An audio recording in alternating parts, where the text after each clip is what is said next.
প্ৰাৰ্থনা কৰোঁ। স্বৰ্গত থকা মহান পিতৃ ঈশ্বৰ, তোমাৰ আচৰিত প্ৰেমৰ কাৰণে ধন্যবাদ। আমি তোমাৰ পৰা অনুগ্ৰহ পোৱাৰ যোগ্য নাছিলোঁ, তুমি আমাক মহা অনুগ্ৰহ কৰিলা। তোমাৰ সেই অনুগ্ৰহত আমি সঁহাৰি দি মন পালতাই তোমালৈ ঘূৰি আহিলোঁ। তুমি আমাক তোমাৰ পুত্ৰ, একেটি পুত্ৰ যীশুৰ তেজত ধুই পবিত্ৰ কৰি তোমাৰ সন্তান কৰি ল'লা, তাৰ কাৰণে ধন্যবাদ। নহ'লে আমি পাপতে গৰ্ভধাৰণ হৈ, পাপতে জন্মি, পাপতে জীয়াই থাকি, পাপতে মৰি এদিন অনন্ত নৰকলৈ গ'লোহেঁতেন। তুমি আমাক ৰক্ষা কৰিলা, উদ্ধাৰ কৰিলা, তাৰ কাৰণে ধন্যবাদ। আৰু এতিয়া প্ৰতিদিনৰ আত্মিক আহাৰ, শাৰীৰিক আহাৰ, প্ৰয়োজনীয় সকলো তুমি যোগান ধৰি আছা, তাৰ কাৰণে ধন্যবাদ দিওঁ। প্ৰভু, কিছুমানে এৰাব নোৱাৰা কামৰ কাৰণে হ'ব পাৰে, নাইবা পাৰিবাৰিক সমস্যাৰ কাৰণে হ'ব পাৰে, নিজৰ পিতৃ মাতৃক লগ কৰিবলৈ গৈছে হ'বলা কিছুমানে, আৰু কিছুমানে জ্বৰ নৰিয়াৰ কাৰণে আহিব পৰা নাই, কিছুমানে কিছুমান অসুবিধাৰ কাৰণে হ'ব পাৰে। প্ৰাৰ্থনা কৰিছোঁ, তুমি দয়া দৃষ্টি কৰা, তেওঁলোকক সহায় কৰা। যিসকল জ্বৰ নৰিয়াৰ কাৰণে বিচনাত আছে, তেওঁলোকক তুলি ধৰিবা। আৰু যিসকলে ব্যস্ততাৰ কাৰণে আহিব পৰা নাই, তেওঁলোকক আশীৰ্বাদ কৰা। কোনোবা যদি পৰীক্ষাত পৰিছে, তেওঁলোকক জয়ী হ'বলৈ সহায় কৰা। আৰু আমি ইয়াত যিমানেই গোট খাইছোঁ, সকলোৰে ওপৰত তুমি অনুগ্ৰহ কৰা। শাস্ত্ৰীয় বচন বুজিবলৈ পবিত্ৰ আত্মা ঈশ্বৰ নিজে শিক্ষক হৈ আমাক শিক্ষা দিয়া, প্ৰাৰ্থনা যীশু নামত খুজিছোঁ। মথিয়ে লিখা 4 অধ্যায়, Matthew chapter 4 verse 1.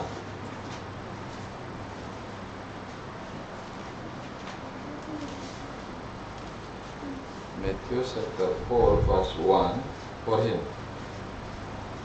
তেতিয়া যীশু শয়তানৰ দ্বাৰা পৰীক্ষিত হ'বলৈ তেওঁক আত্মাৰ দ্বাৰাই অৰণ্যলৈ নিয়া হ'ল। আজিৰ বিষয়টো যীশুৰ পৰীক্ষা। যীশুৱে পৰীক্ষিত হৈছিলে। ইয়াতে আমি পাইছোঁ যীশু শয়তানৰ দ্বাৰাই পৰীক্ষিত হ'বলৈ তেওঁক আত্মাৰ দ্বাৰাই অৰণ্যলৈ নিয়া হ'ল। যীশু প্ৰলোভনৰ সন্মুখীন হৈছিলে, পৰীক্ষাৰ সন্মুখীন হৈছিলে। এইটো কথা আমি অধ্যয়ন কৰিম। আমি মথিৰ পুস্তকটো ধ্যান কৰি আছোঁ। ইয়াত যীশু শয়তানৰ দ্বাৰা পৰীক্ষিত হৈছিলে। যীশুৱে আমাৰ ত্ৰাণকৰ্তা, পৰামৰ্শদাতা, শিক্ষক, সহায়ক আৰু নিখুঁত আৰ্হি হিচাপে তেওঁ এই জগতলৈ আহিছিল। তেওঁ ত্ৰাণকৰ্তাও হয়, পৰামৰ্শদাতাও হয়, শিক্ষকো হয়, সহায়কো হয়, আৰু নিখুঁত আৰ্হি হয় আমাৰ বাবে। আৰু সেইকাৰণে তেওঁ এই জগতলৈ আহিছিলে। আদমে শয়তানৰ প্ৰলোভনত ব্যৰ্থ হৈছিল আৰু এই জগতত পাপৰ সমস্যা আনিছিলে। ঈশ্বৰে এডেন বাৰীত তেওঁক এডেন বাৰীখন ৰখিবৰ কাৰণে, তাত বন্ধ কৰিবৰ কাৰণে ৰাখিছিলে। আৰু তেওঁক এজনী তিৰোতা নিৰ্মাণ কৰি তেওঁৰ সহকাৰী হিচাপে ৰাখিছিলে। কিন্তু শয়তানৰ প্ৰলোভনত তেওঁ ব্যৰ্থ হ'ল, তেওঁ ফেইলিয়াৰ হ'ল, আৰু এইদৰে তেওঁ জগতলৈ পাপ আনিলে। তেওঁক ঈশ্বৰে কৈছিলে, আটাইবোৰ গছৰ ফল খাব পাৰা, কিন্তু ভাল বেয়া জ্ঞান দিওঁতা গছৰ ফল নেখাবা, আৰু যিদিনাই তুমি তাক খাবা, সেইদিনাই নিশ্চয় মৰিবা। সকলো সমস্যাৰ কাৰণটো হ'ল পাপ, আৰু সেইদিনা তুমি মৰিবা আৰু অনেক সমস্যাৰ সন্মুখীন হ'ব। এতিয়া যিহেতু যীশুৱে শয়তানৰ প্ৰলোভনত জয়ী হৈ জগতৰ পৰা পাপ আঁতৰাই পেলালে, এতিয়া আদমে হেৰুওৱা যুদ্ধটো যীশুৱে জয় কৰিলে। আদমে যিটো হেৰুৱাই পেলাইছিলে, তেওঁৰ সাৰ্বভৌমত্বক তেওঁৰ যিটো অধিকাৰ সেইটো যীশুৱে পুনৰ উদ্ধাৰ কৰিলে শয়তানক জিকি। এতিয়া যীশু প্ৰকৃত ঈশ্বৰ আছিল, কিন্তু তেওঁ আমাৰ বাবে মানুহৰ শৰীৰ লৈ এই জগতলৈ আহিছিল। তেওঁই স্বয়ং ঈশ্বৰ হ'লেও আপোনাৰ মোৰ কাৰণে সৰ্ব মানৱ জাতিৰ মুক্তিৰ কাৰণে নিজকে সৰু কৰি মানুহৰ দৰে হৈ মানুহ শৰীৰ লৈ এই পৃথিৱীলৈ আহিছিলে। তেওঁ আমাৰ দৰে সকলো ধৰণৰ শাৰীৰিক বস্তুৰ কষ্ট পাব পাৰিছিল। মানে মানুহ যেনেকৈ পৰীক্ষিত হয়, ভোক পিয়াহৰ সন্মুখীন হয়, প্ৰলোভনৰ সন্মুখীন হয়, প্ৰভু যীশুও শৰীৰ লৈ অহাৰ কাৰণে এই সকলো তেওঁ সন্মুখীন হৈছিলে। এতিয়া ইব্ৰী 4:15 চাওক। ইব্ৰী 4:15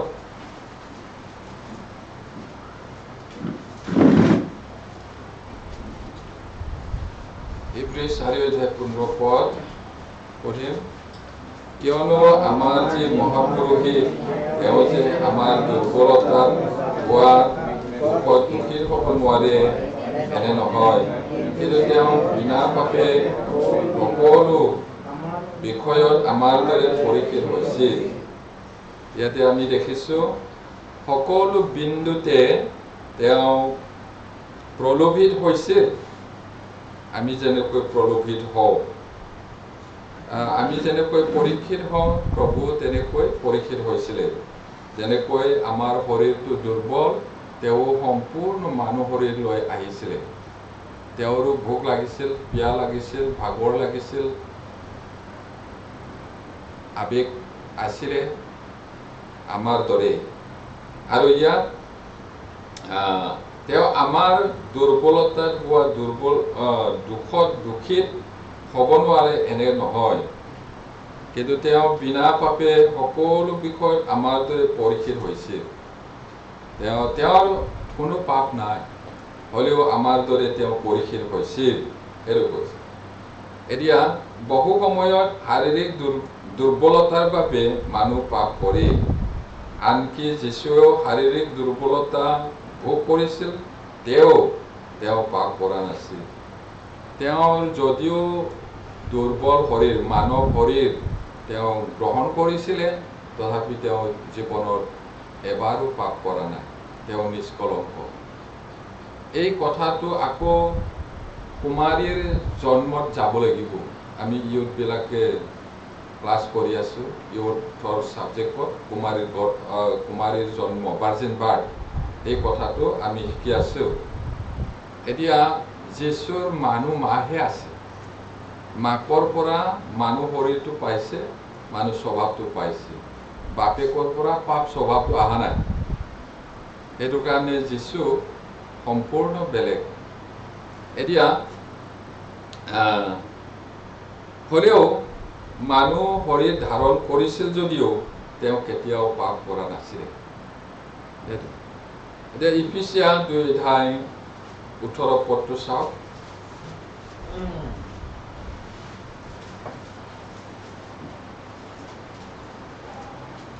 ইফিচিয়া 2:18 এই ফেনটো বন্ধ কৰি ল'ব লাগে, এটা হ'লে হ'ব।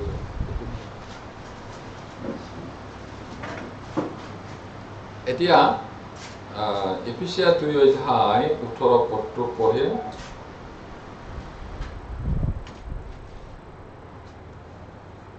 কিয়নো তেওঁৰ দ্বাৰাই আমি উভয় পক্ষৰ লোকে এক আত্মাৰে পিতৃৰ ওচৰলৈ সোমাবৰ ক্ষমতা পালো। যিহেতু যীশু এই জগতত আমাৰ লগত একেটা দুৰ্বল শৰীৰেৰে জীয়াই আছিল, সেয়েহে তেওঁ আমাৰ দুৰ্বলতাৰ সকলো কথা বুজিব পাৰিছিল। তেওঁ স্বয়ং ঈশ্বৰ হ'লেও মানুহ ৰূপ ধাৰণ কৰি পৃথিৱীত আহিছিলে। আৰু সেইকাৰণে ভোক লাগিলে কেনেকুৱা হয়, দুখ কষ্ট পালে কেনেকুৱা হয়, তাৰণা পালে কেনেকুৱা হয়, তেওঁ আটাইবোৰ জানে, বুজি পায়। আৰু এতিয়াও তেওঁ মানুহৰ সকলো বিষয়টো জানে, বুজি পায়। যীশুক শয়তানে প্ৰলোভিত কৰিছিলে আচলতে যীশুৱে আটাইতকৈ বেয়া প্ৰলোভনৰ সন্মুখীন হৈছিলে এতিয়া কি প্ৰলোভনত পৰিছিলে কি পৰীক্ষাত পৰিছিলে 40 দিন 40 ৰাতি অনাহাৰে থকাৰ পিছত কিমান ভোক লাগি আৰু সেই ভোকক লৈয়ে শয়তানে পৰীক্ষা কৰিছিলে সেইটো আটাইতকৈ ডাঙৰ প্ৰলোভন এতিয়া যীশু আছিল ঈশ্বৰৰ পুত্ৰ ঈশ্বৰৰ সেৱকৰ নিখুঁত আৰ্হি যীশু স্বয়ং ঈশ্বৰ আৰু তেওঁক ঈশ্বৰৰ দাস বুলিও কয় তেওঁ মানুহ জাতিক পাপৰ পৰা উদ্ধাৰ কৰিবলৈ পিতৃ ঈশ্বৰৰ সেৱক হৈ দাস হৈ এই পৃথিৱীত আহিছিলে আৰু তেওঁ আমাৰ বাবে নিখুঁত একো খুঁত নথকা ভুল নথকা ভাল আৰ্হি আমি তেওঁলৈ চাই আগুৱাই যাব লাগিব আমাৰ বিশ্বাস জীৱনত যোহন 13 অধ্যায় 15 পদত যোহন 13 অধ্যায় 15 পদ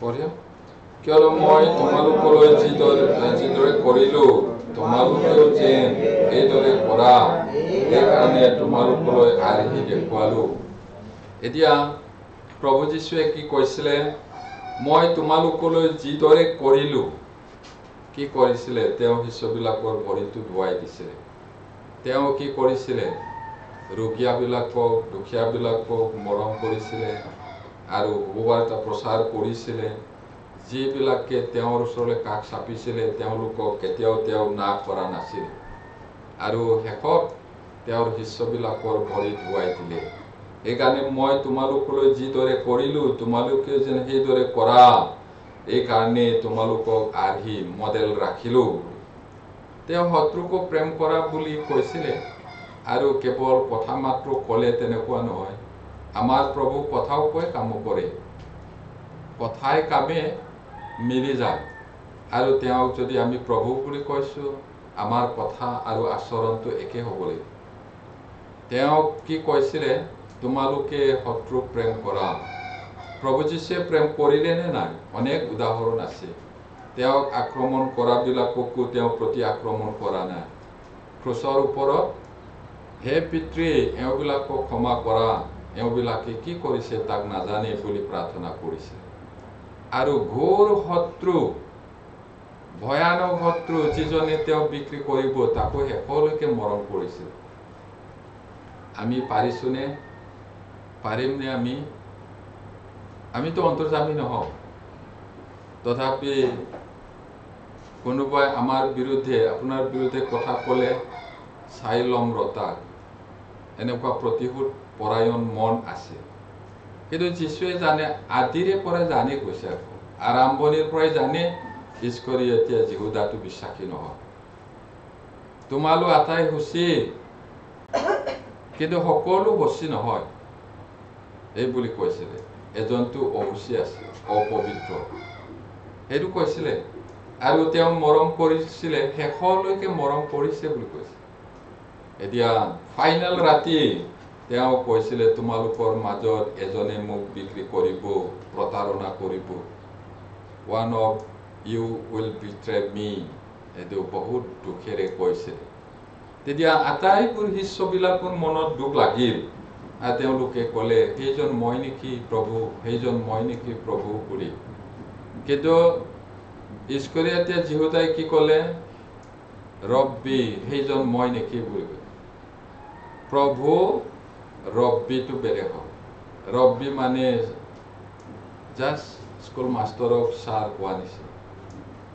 এতিয়া যধে মধে এনেই ছাৰ বুলি কয় মানুহে একেবাৰে আন্তৰিকতাৰে শ্ৰদ্ধাৰে কোৱা ছাৰ নহয় সেইদৰে সেই ইস্কৰিয়তীয়া যিহুদাও সেইজন মই নেকি ৰব্বী এই বুলি কৈছে তুমিয়েই হয় বুলি যীশুৱে কোৱা নাই আকৌ নহ'লে পিতৰে কাটি দিব পাৰে তৎক্ষণাত উঠি পিনি তৰোৱাল লৈ চপাক কৰি ডিঙিটো কাটি দিব যিজনক মই এই পিঠাটো জুবুৰিয়াই দিম সেইজনেই হয় বুলি সঁচাকৈ জুবুৰিয়াই দিছে তথাপি শিষ্যবিলাকে বুজি পোৱা নাই আকৌ এই পিঠাটো পোৱাৰ পিছতে শয়তানে ভিতৰত সোমালে কৈছে শয়তানে নতুন জন্ম পোৱা মানুহক বাহিৰৰ পৰা পৰীক্ষা কৰিব পাৰে ভিতৰত সোমাব নোৱাৰে আৰু যদি কাৰোবাৰ হৃদয়ত সোমাইছে সেইটো বহুত ডেঞ্জাৰ বাইবেলত পুৰা লিখিছে শয়তানে তাৰ ভিতৰত সোমালে এতিয়া ইয়াত আমাৰ পইণ্টটো কি আছিলে আৰ্হি দেখুৱালেও কৈছে শত্ৰুকো প্ৰেম কৰা বুলি কোৱাটো প্ৰভুৱে গজাল মাৰি আছে সিহঁতৰ কাৰণে প্ৰাৰ্থনা কৰিছে বাবা তেওঁলোকক ক্ষমা কৰা কিমান আচৰিত হ'ব লাগে আৰু যিজনে বিক্ৰী কৰিব তেওঁ শেষলৈকে মৰম কৰিছে ইয়াতে আমাৰ কাৰণে কিমানটো আমি বুজি পাইছো নাজানো কিন্তু যাক মৰম কৰে আলহী বা যিজন প্ৰিয়জন ইয়াতে টেবুলত ভাত পানীটো আছে অলপ অলপ খাই আছে কেলে আপুনি লোৱা নাই আৰু লওক না আৰু লওক নালাগে হৈ গ'ল মৰমতে আকৌ এক টুকুৰা দিয়া নিচিনা মৰমতে আৰু এটা ৰুটি লওক না এনেকুৱা কোৱা নিচিনা শেষলৈকে মৰম কৰিলে আৰু এই ৰুটিটো দ্ৰাক্ষাৰ ৰসত জুবুৰিয়াই তাক দিছে তেতিয়া সি যদি মন পালতালেহেঁতেন ক্ষমা পায় কিন্তু যীশুৰ প্ৰেমটো বুজি নাপালে তেওঁ টকাটোহে চিনি পালে তেওঁৰ লগত টকা যিটো আছে এইটোতো মোৰ হ'বই আৰু যীশুক বিক্ৰী কৰাৰ পৰা যিটো পাম সেইটো মোৰ হ'ব মই মালামাল হৈ যাম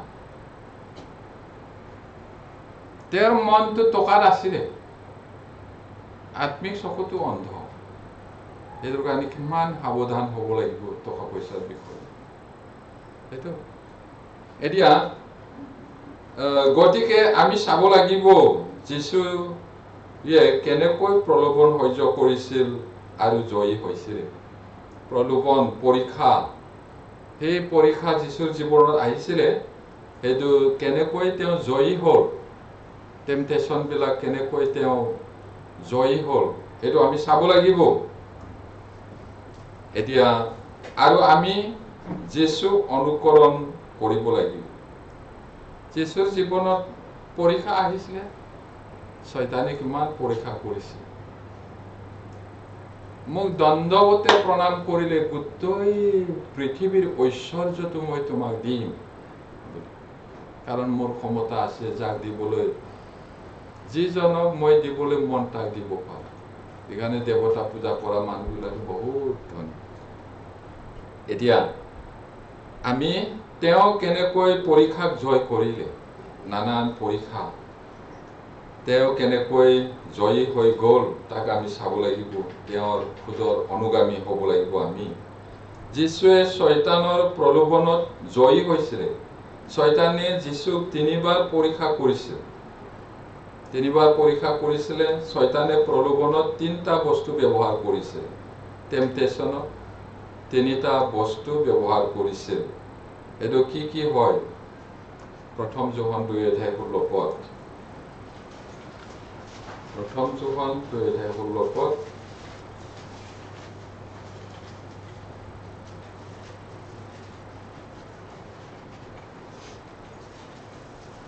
পঢ়ে কিয়নো জগতত যি সকলো আছে অৰ্থাৎ মাংসৰ অভিলাষ চকুৰ অভিলাষ জীৱনকালৰ গৰ্ব এইবোৰ পিতৃৰ পৰা উৎপন্ন নহয় জগতৰ পৰাহে হয় ইয়াতে এইদৰে প্ৰভুৱে কৈছে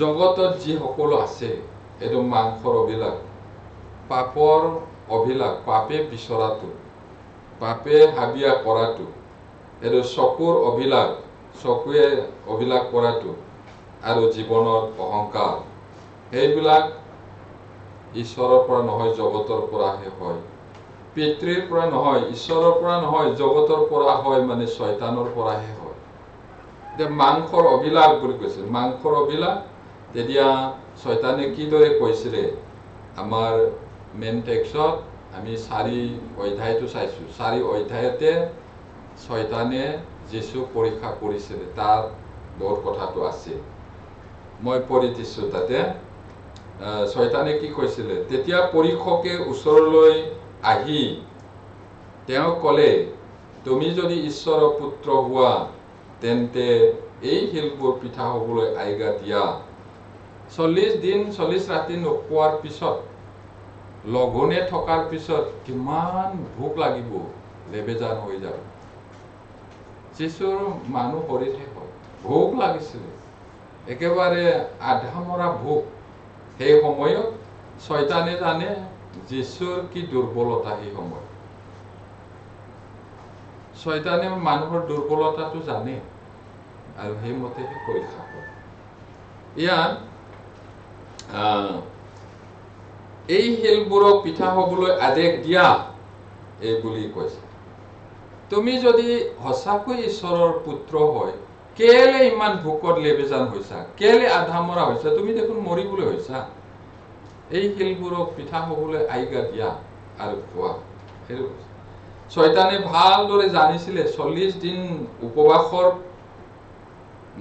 বাবে যিশুৱে অতি ভোকত আছিল সেইটো জানে সেইটো কাৰণে পৰীক্ষা কৰিছিল ভোকৰ বাবে খাদ্য এক বৃহৎ প্ৰলোভন ভোকৰ সময়ত যি পায় তাকে খাবলৈ মন হ'ব আৰু সেই সময়তে শিলটো পিঠা হ'বলৈ দি খোৱা বুলি কৈছে যিশুৱে ক'লে কৰিব পাৰে কিন্তু ঈশ্বৰৰ যিটো পাৱাৰ ক্ষমতা এইটো অপপ্ৰয়োগ কৰা হ'ব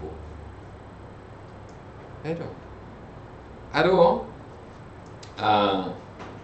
ভোকৰ বাবে খাদ্য এক বৃহৎ প্ৰলোভন হ'ব দুখীয়াৰ বাবে ধন আৰু এক বৃহৎ বা ডাঙৰ প্ৰলোভন হয় দুখীয়াৰ কাৰণে টকা পইচা ধনটো ভোকৰ বাবে আহাৰ তাৰপিছত যুৱকজনৰ বাবে বা যুৱতীজনৰ বাবে ছোৱালী ডাঙৰ প্ৰলোভন হ'ব পাৰে বা ল'ৰা ডাঙৰ প্ৰলোভন হ'ব পাৰে তো শয়তানে জানে এতিয়া সেইদৰে শয়তানেও ভালদৰে জানে যে প্ৰত্যেকৰে বাবে যি ফলপ্ৰসূ প্ৰলোভন হ'ব কোন মানুহজনৰ কি দুৰ্বলতা আছে যদি টকাৰ প্ৰতি দুৰ্বলতা আছে সেই টকাৰে পৰীক্ষা কৰিব নাৰী দুৰ্বলতা যদি আছে নাৰী দুৰ্বলতাৰে পৰীক্ষা কৰিব আৰু যদি ক্ষমতাৰ প্ৰতি লোভী হয় ক্ষমতা লোভী তাৰ দ্বাৰাই প্ৰলোভন কৰে জানে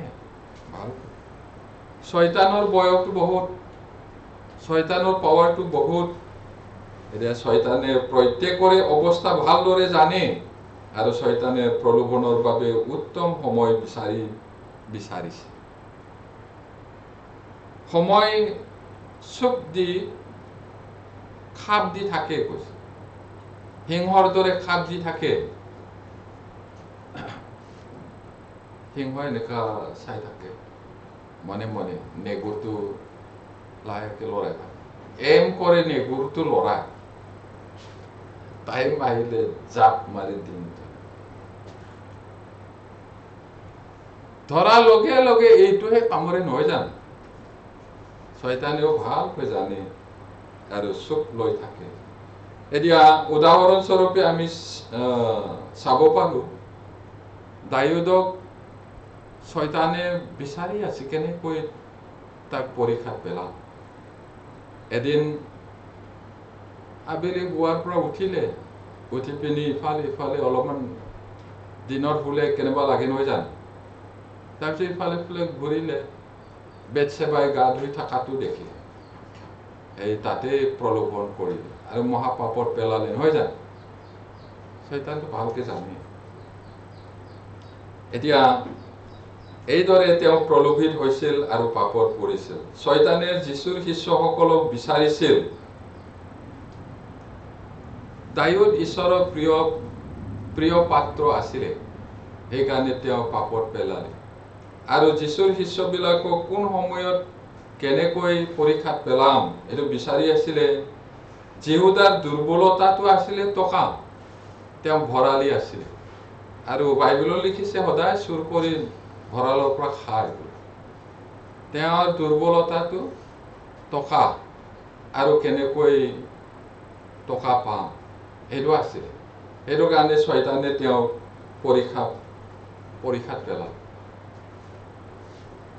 তুমি এক কাম নকৰাকে এতিয়াতো বহুত সুযোগ হৈছে শত্ৰুবিলাকে বিচাৰে তোমাৰ কাৰণে টকাও প্ৰয়োজন ঢেৰ টকা পাবা দেখোন যিচুক যদি বিক্ৰী কৰা 30 আদলি ভাল আইডিয়া এইটো ভাল আইডিয়া এই বুলি তেওঁ প্ৰভুকে বিক্ৰী কৰি দিলে শয়তানে তেওঁ পালে যিহুদা পৰীক্ষা কৰিছিল কাৰণ তেওঁ ধনৰ ক্ষেত্ৰত অতি দুৰ্বল আছিল আৰু এইটো শয়তানে জানে আৰু তেতিয়া তেওঁ ধৰিলে যোহন 12 অধ্যায় শুভবাৰ্তা যোহন 12 অধ্যায়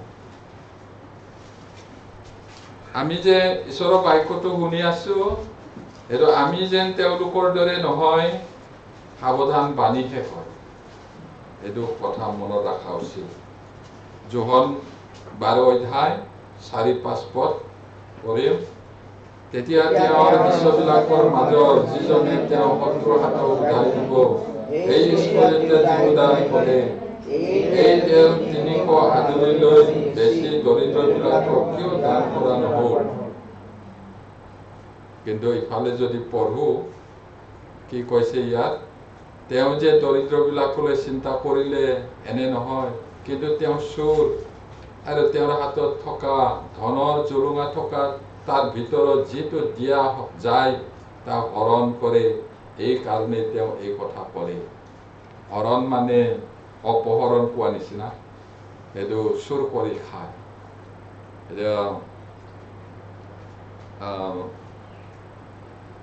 এজনী তিৰোতা মৰিয়ম তেওঁ কি কৰিছিলে বহুত দামী তেল সেইটো খুলি পিনি যিশুৰ মূৰত ভৰিত ঢালি দি পেলাই কান্দি কান্দি চুলিৰে মুচিলে আৰু কেলে ইমান বৰবাদ বুলি গোটেই ঘৰটো মলমলীয়া গোন্ধালে এইটো সুগন্ধি তেল বহুত দাম এবছৰৰ হাজিৰা বুলি কৈছে বৰ্তমান যুগত একেবাৰে লয়েষ্ট হাজিৰা যেনিবা ধৰি ললো একেবাৰে লয়েষ্ট ধৰি ললো 400 গোটেই বছৰৰ কিমান হ'ব ইমান টকা তাৰপিছত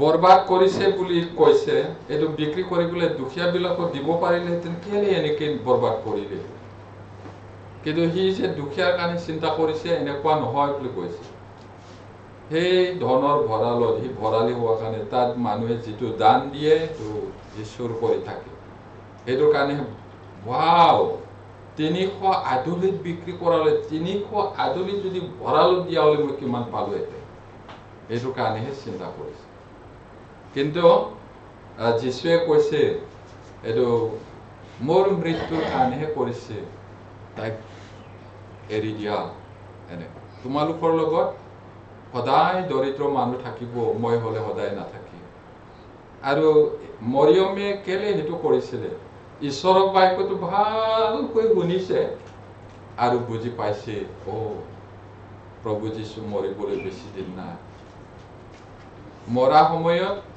তেওঁৰ ডেড বডিত মই তেল ঘঁহিবলৈ সুযোগ পাম নে নাই এতিয়া জীয়াই থাকোঁতে সেইটো কৰি এইটোহে কৰিছে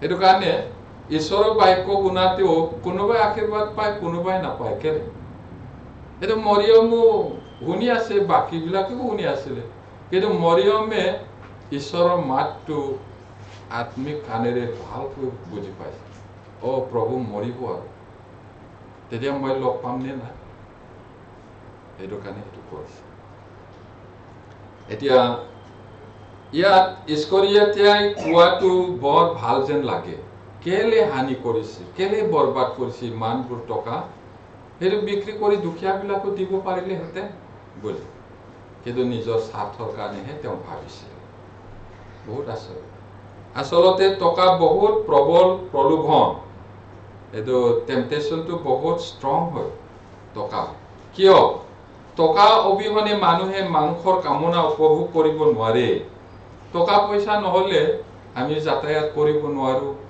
খাদ্য আহাৰ আমি কিনিব নোৱাৰো গতিকে টকাটো বহুত ডাঙৰ প্ৰলোভন সেইটো সাধাৰণতে মানুহে ভাবে যে টকাই সুখ আনিব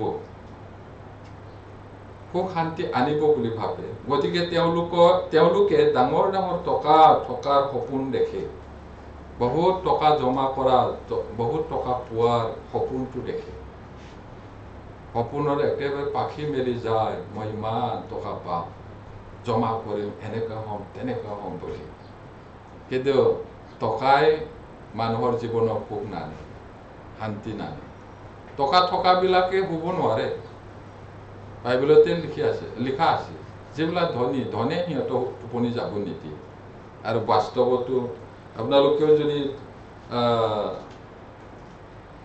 বিচাৰে তেতিয়াহ'লে অনেক ধন গোটাওক তেতিয়া শুব নোৱাৰিব শুব নিদিব ধনে এতিয়া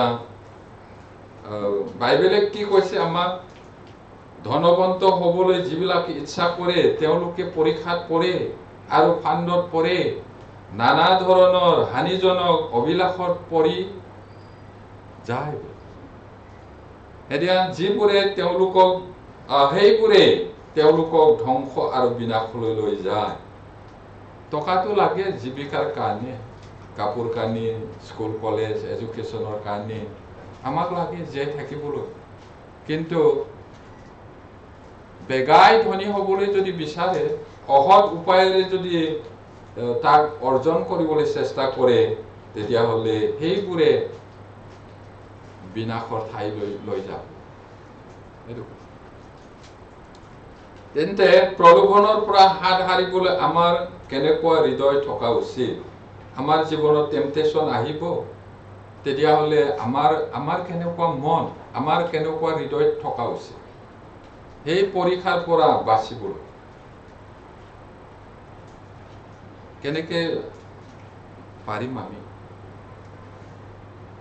প্ৰথম তিমথীয়ে 6:6 এইদৰে লিখিছে কিছুমানে ভক্তিক ধন লাভৰ উপায় বুলি ভাবে ভক্তি কৰাটো খ্ৰীষ্টিয়ান হৈ ঈশ্বৰৰ পাছত চলাটো তেওঁলোকৰ মতে ধন লাভৰ উপায় বুলি ভাবে হয় এইটো মহালাভৰ উপায় হয়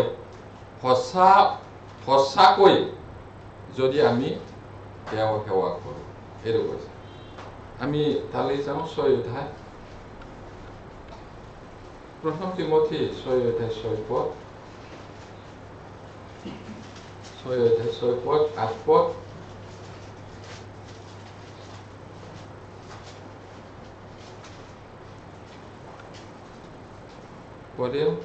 কিন্তু সন্তোষৰ সহিত ভক্তি মহালাভৰ উপায় কিন্তু আমাৰ অন্ন বস্ত্ৰ থাকিলে তাৰে আমি সন্তুষ্ট হৈ থাকিম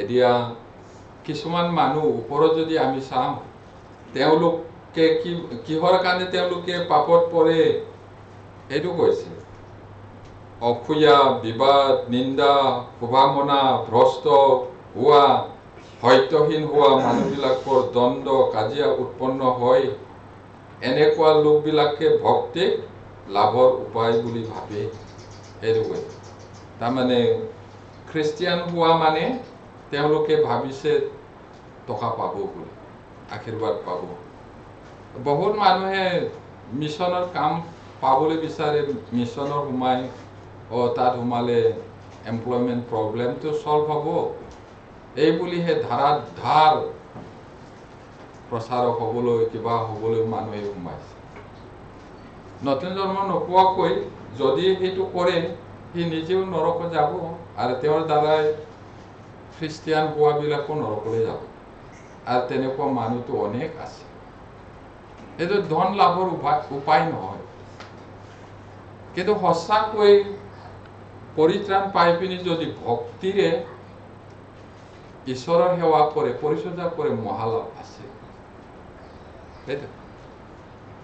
সেইকাৰণে পৰীক্ষাৰ পৰা বাচিবলৈ হলে কি কৰিব লাগিব আমি আমাৰ অন্ন বস্ত্ৰ থাকিলে তাৰে আমি সন্তুষ্ট হৈ থাকিম কাপোৰ কানি থাকিলে হ'ল লাজটো ঢাকিবলৈ বৰষুণ ৰদ হলে জাষ্ট শুবলৈ এটা আশ্ৰয়স্থান থাকিলে যদি ঈশ্বৰে কাৰোবাক ভাল ঘৰ ভাল ব্যৱস্থা দিছে ভাল কথা আৰু যদি নাই তাত বেজাৰ পাবলৈ নাই যি আছে তাতে সন্তুষ্ট হ'বলৈ সিহঁতৰ ইমান আছে মোৰ কেলে নাই বুলি তুলনা কৰি থাকিলে গোটেই জিন্দগী আঘাত পাব দুখ পাব কেতিয়াও সন্তুষ্ট নহব কিন্তু যি আছে ঈশ্বৰৰ ইচ্ছা হ'বলা মোক তেওঁ এইদৰে দিছে তাৰ কাৰণে ধন্যবাদ আৰু যদি ডাঙৰ দিছে মোক ইমান ভাল ঘৰ গাড়ী দিছে মোক এডুকেশ্যন দিছে মোক টকা ইনকাম কৰিবলৈ শক্তি দিছে তাৰ মানে মই আৰু অধিক ঈশ্বৰৰ কাম কৰিবলৈ দিয়াটো এনে নিদিয়ে উদ্দেশ্য আছে ঈশ্বৰৰ গৌৰৱৰ কাৰণে আমি কৰিব লাগিব কাৰোবাক ৱেল এডুকেটেড কৰিলে সেই নলেজটো ঈশ্বৰৰ কাৰণে ইউজ কৰিব লাগিব কোনোবাই যদি ভাল ব্যৱসায় কৰি পইচা পাব পাৰে সকলো মানুহে ইনকাম কৰিব নোৱাৰে মানুহজন সুশিক্ষিত নহব পাৰে কিন্তু কেনেকৈ ব্যৱসায় কৰিব লাগে তাৰ টেলেণ্ট আছে আৰু যদি ঈশ্বৰে এইদৰে দিয়ে তেতিয়াহ'লে ঈশ্বৰৰ গৌৰৱৰ কাৰণে কৰিব লাগে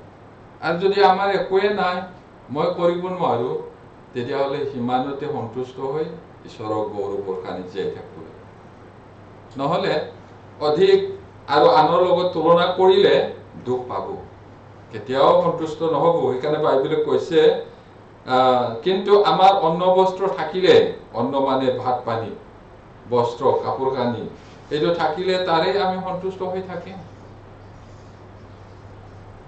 পৌল কথা মাত্ৰ কোৱা নাই তেওঁ সঁচাকৈ এইদৰে জীৱন যাপন কৰি শেষত ডিঙিটো কাটা খালে শুভবাৰ্তাৰ কাৰণে সেইবুলি তেওঁ হাৱে পোৱা আছিল নেকি তেওঁ হাৱে পোৱা নহয় তেওঁ লিখা বাইবেলৰ অৰ্থটো এতিয়ালৈকে আমি বুজি শেষ কৰিব পৰা নাই 14খন বাইবেল লিখিছে আটাইতকৈ বেছি বাইবেল লিখাটো পৌল হয় আৰু তেওঁৱে কৈছিলে অন্ন বস্তু থাকিলেই হয় তেওঁৰ নিজৰ ঘৰ বুলিবলৈ নাই কেৱল কাপোৰ কানি খাবলৈ ভাত আৰু ভাড়া ঘৰতহে আছিলে যিবিলাকে ভাড়া ঘৰত থাকে বেজাৰ কৰিবলৈ না পৌলে বা ভাড়া ঘৰত থাকি থাকি জীৱন যাপন কৰিছে এইটো কাম কৰি যিটো পইচা পায় সেইটো শুভবাৰ্তা প্ৰচাৰ কৰে শুভবাৰ্তা প্ৰচাৰৰ কাৰণে জাহাজত যাবলগীয়া ইটোৰ পৰা সিটো চাই লৈ সেইটো খৰচ কৰে আৰু ভাড়া ঘৰ থাকে তাত দিয়ে আকৌ সেইটো কৰাৰ পিছত মৰেই বা নাই তোক কেলে সহায় কৰিম বুলি এনেকে কোৱা নাই দৰিদ্ৰবিলাকো সহায় কৰিছে আৰু আনকো কৈছে দুৰ্বলবিলাকো সহায় কৰিবলৈ শ্ৰম কৰা আৰু এইদৰে সন্তুষ্ট হৈছিল এতিয়া শয়তান মিছলীয়া তেওঁ কব কেৱল খাদ্য আৰু কাপোৰেৰে সন্তুষ্ট নহবা শয়তান এইটো ঘৰটোনো কি ঘৰ ইয়াতকে ভাল ঘৰ লাগে তোমাৰ গাড়ীটো 2 চকীয়াহে মানুহ 4 চকীয়া আৰু 4 চকীয়া যদি আছে হে তোমাৰতো মাৰুতি সৰু নেন'হে হয় আনে ফৰ্চুনাৰ লৈছে কেলে নকৰা তুমি সন্তুষ্ট নহলে কেতিয়াও সন্তুষ্ট নহব আপুনি যদি সৰু ঘৰৰ কাৰণে বেজাৰ পাইছে আপোনাৰ নিচিনা ঘৰৰ নাই নহয় কিছুমানৰ হয় না নহয় কিছুমানৰ নাই নোহোৱাৰ লগত কেলে তুলনা নকৰা হোৱাৰ লগত কেলে তুলনা কৰে মই কাপোৰ কানি পিন্ধিছো মই এইদৰে খাবলৈ পাইছো মোৰ কৈ খাব নোপোৱা মানুহো আছে ঈশ্বৰ তেওঁলোকতকৈ মোক আপুনি অধিক দিছে কিন্তু থকাৰ লগত মই যদি তুলনা কৰো দুখ পাব সেইটো এতিয়া বেছি টকা পাবলৈ চেষ্টা কৰা ধুনীয়া গাড়ী ডাঙৰ ঘৰ পাবলৈ তেতিয়া আপুনি সুখী হ'ব এই বুলি শয়তানে কয় শয়তানে সদায় মিছাটোহে কয় কেলে শয়তানক কি বুলি কৈছে যিশুৱে সি মিছলীয়া হয় আৰু মিছলীয়াৰ বাপেক হয় মিছাটো শয়তানৰ পৰাহে আৰম্ভ কৰিছে আৰু হাৱাক ঠগা নাই জানো ঈশ্বৰ নিচিনা হবা ভাল বেয়া জানিবা আচলতে ঈশ্বৰে তোমালোকক মৰম নকৰে, সেইটোৰ কাৰণে খাবলৈ দিয়া নাই, সন্দেহ জন্মাই দিছে। এতিয়াও আমাৰ বিশ্বাসী ভাই ভনীবিলাকক কেৱল কাপোৰ কানিৰে কি হ'ব? কেৱল কাপোৰ কানি। ঘৰ বোলে এইটোনো সৰু ঘৰ। আনে লোকে গিৰিয়েক ঘৈণীয়ে 4 চকীয়াত আৰামত গৈ আছে, তোমাৰতো আকৌ 2 চকীয়া, বৰষুণতো তিতি যায়, দিগদাৰ বোলে। নতুন বিচাৰা, কিবা কৰা, এইটো কৰা, সেইটো কৰা, আগতেহে পাবা। দৰাচলতে শয়তানে এডেন বাৰীটো এনেদৰেই প্ৰতাৰণা কৰিছিল, আৰু শয়তানে এতিয়া কাম কৰি আছে, শেষলৈকে অধ্যাৱসায়ীভাৱে কাম কৰিব। এইটো আমি শয়তানৰ কাৰুকাৰ্যটো দেখিলে বহুত ঘিণ কৰিব। আমি নেদেখো বুলিহে, জিৰণি নলয় কৈছো নহয়, শয়তানে জিৰণি নলয়। আৰু তেওঁৰ দূতবিলাক বহুত আছে, তেওঁৰ কৰ্মচাৰী আছে নহয়, তেওঁৰো প্ৰচাৰক আছে, তেওঁৰো পাষ্টৰ আছে, তেওঁৰ কৰ্মচাৰী ঢেৰ আছে। সিহঁতে জিৰণি নলয়, কেনেকে পৰীক্ষা পেলায়। আৰু শেষলৈকে সি পৰীক্ষা কৰিবও কৈছে, শেষলৈকে।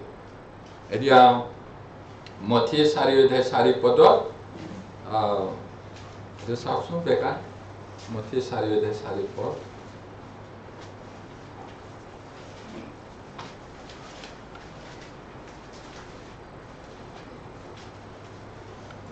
প্ৰভুক পৰীক্ষা কৰা সময়ত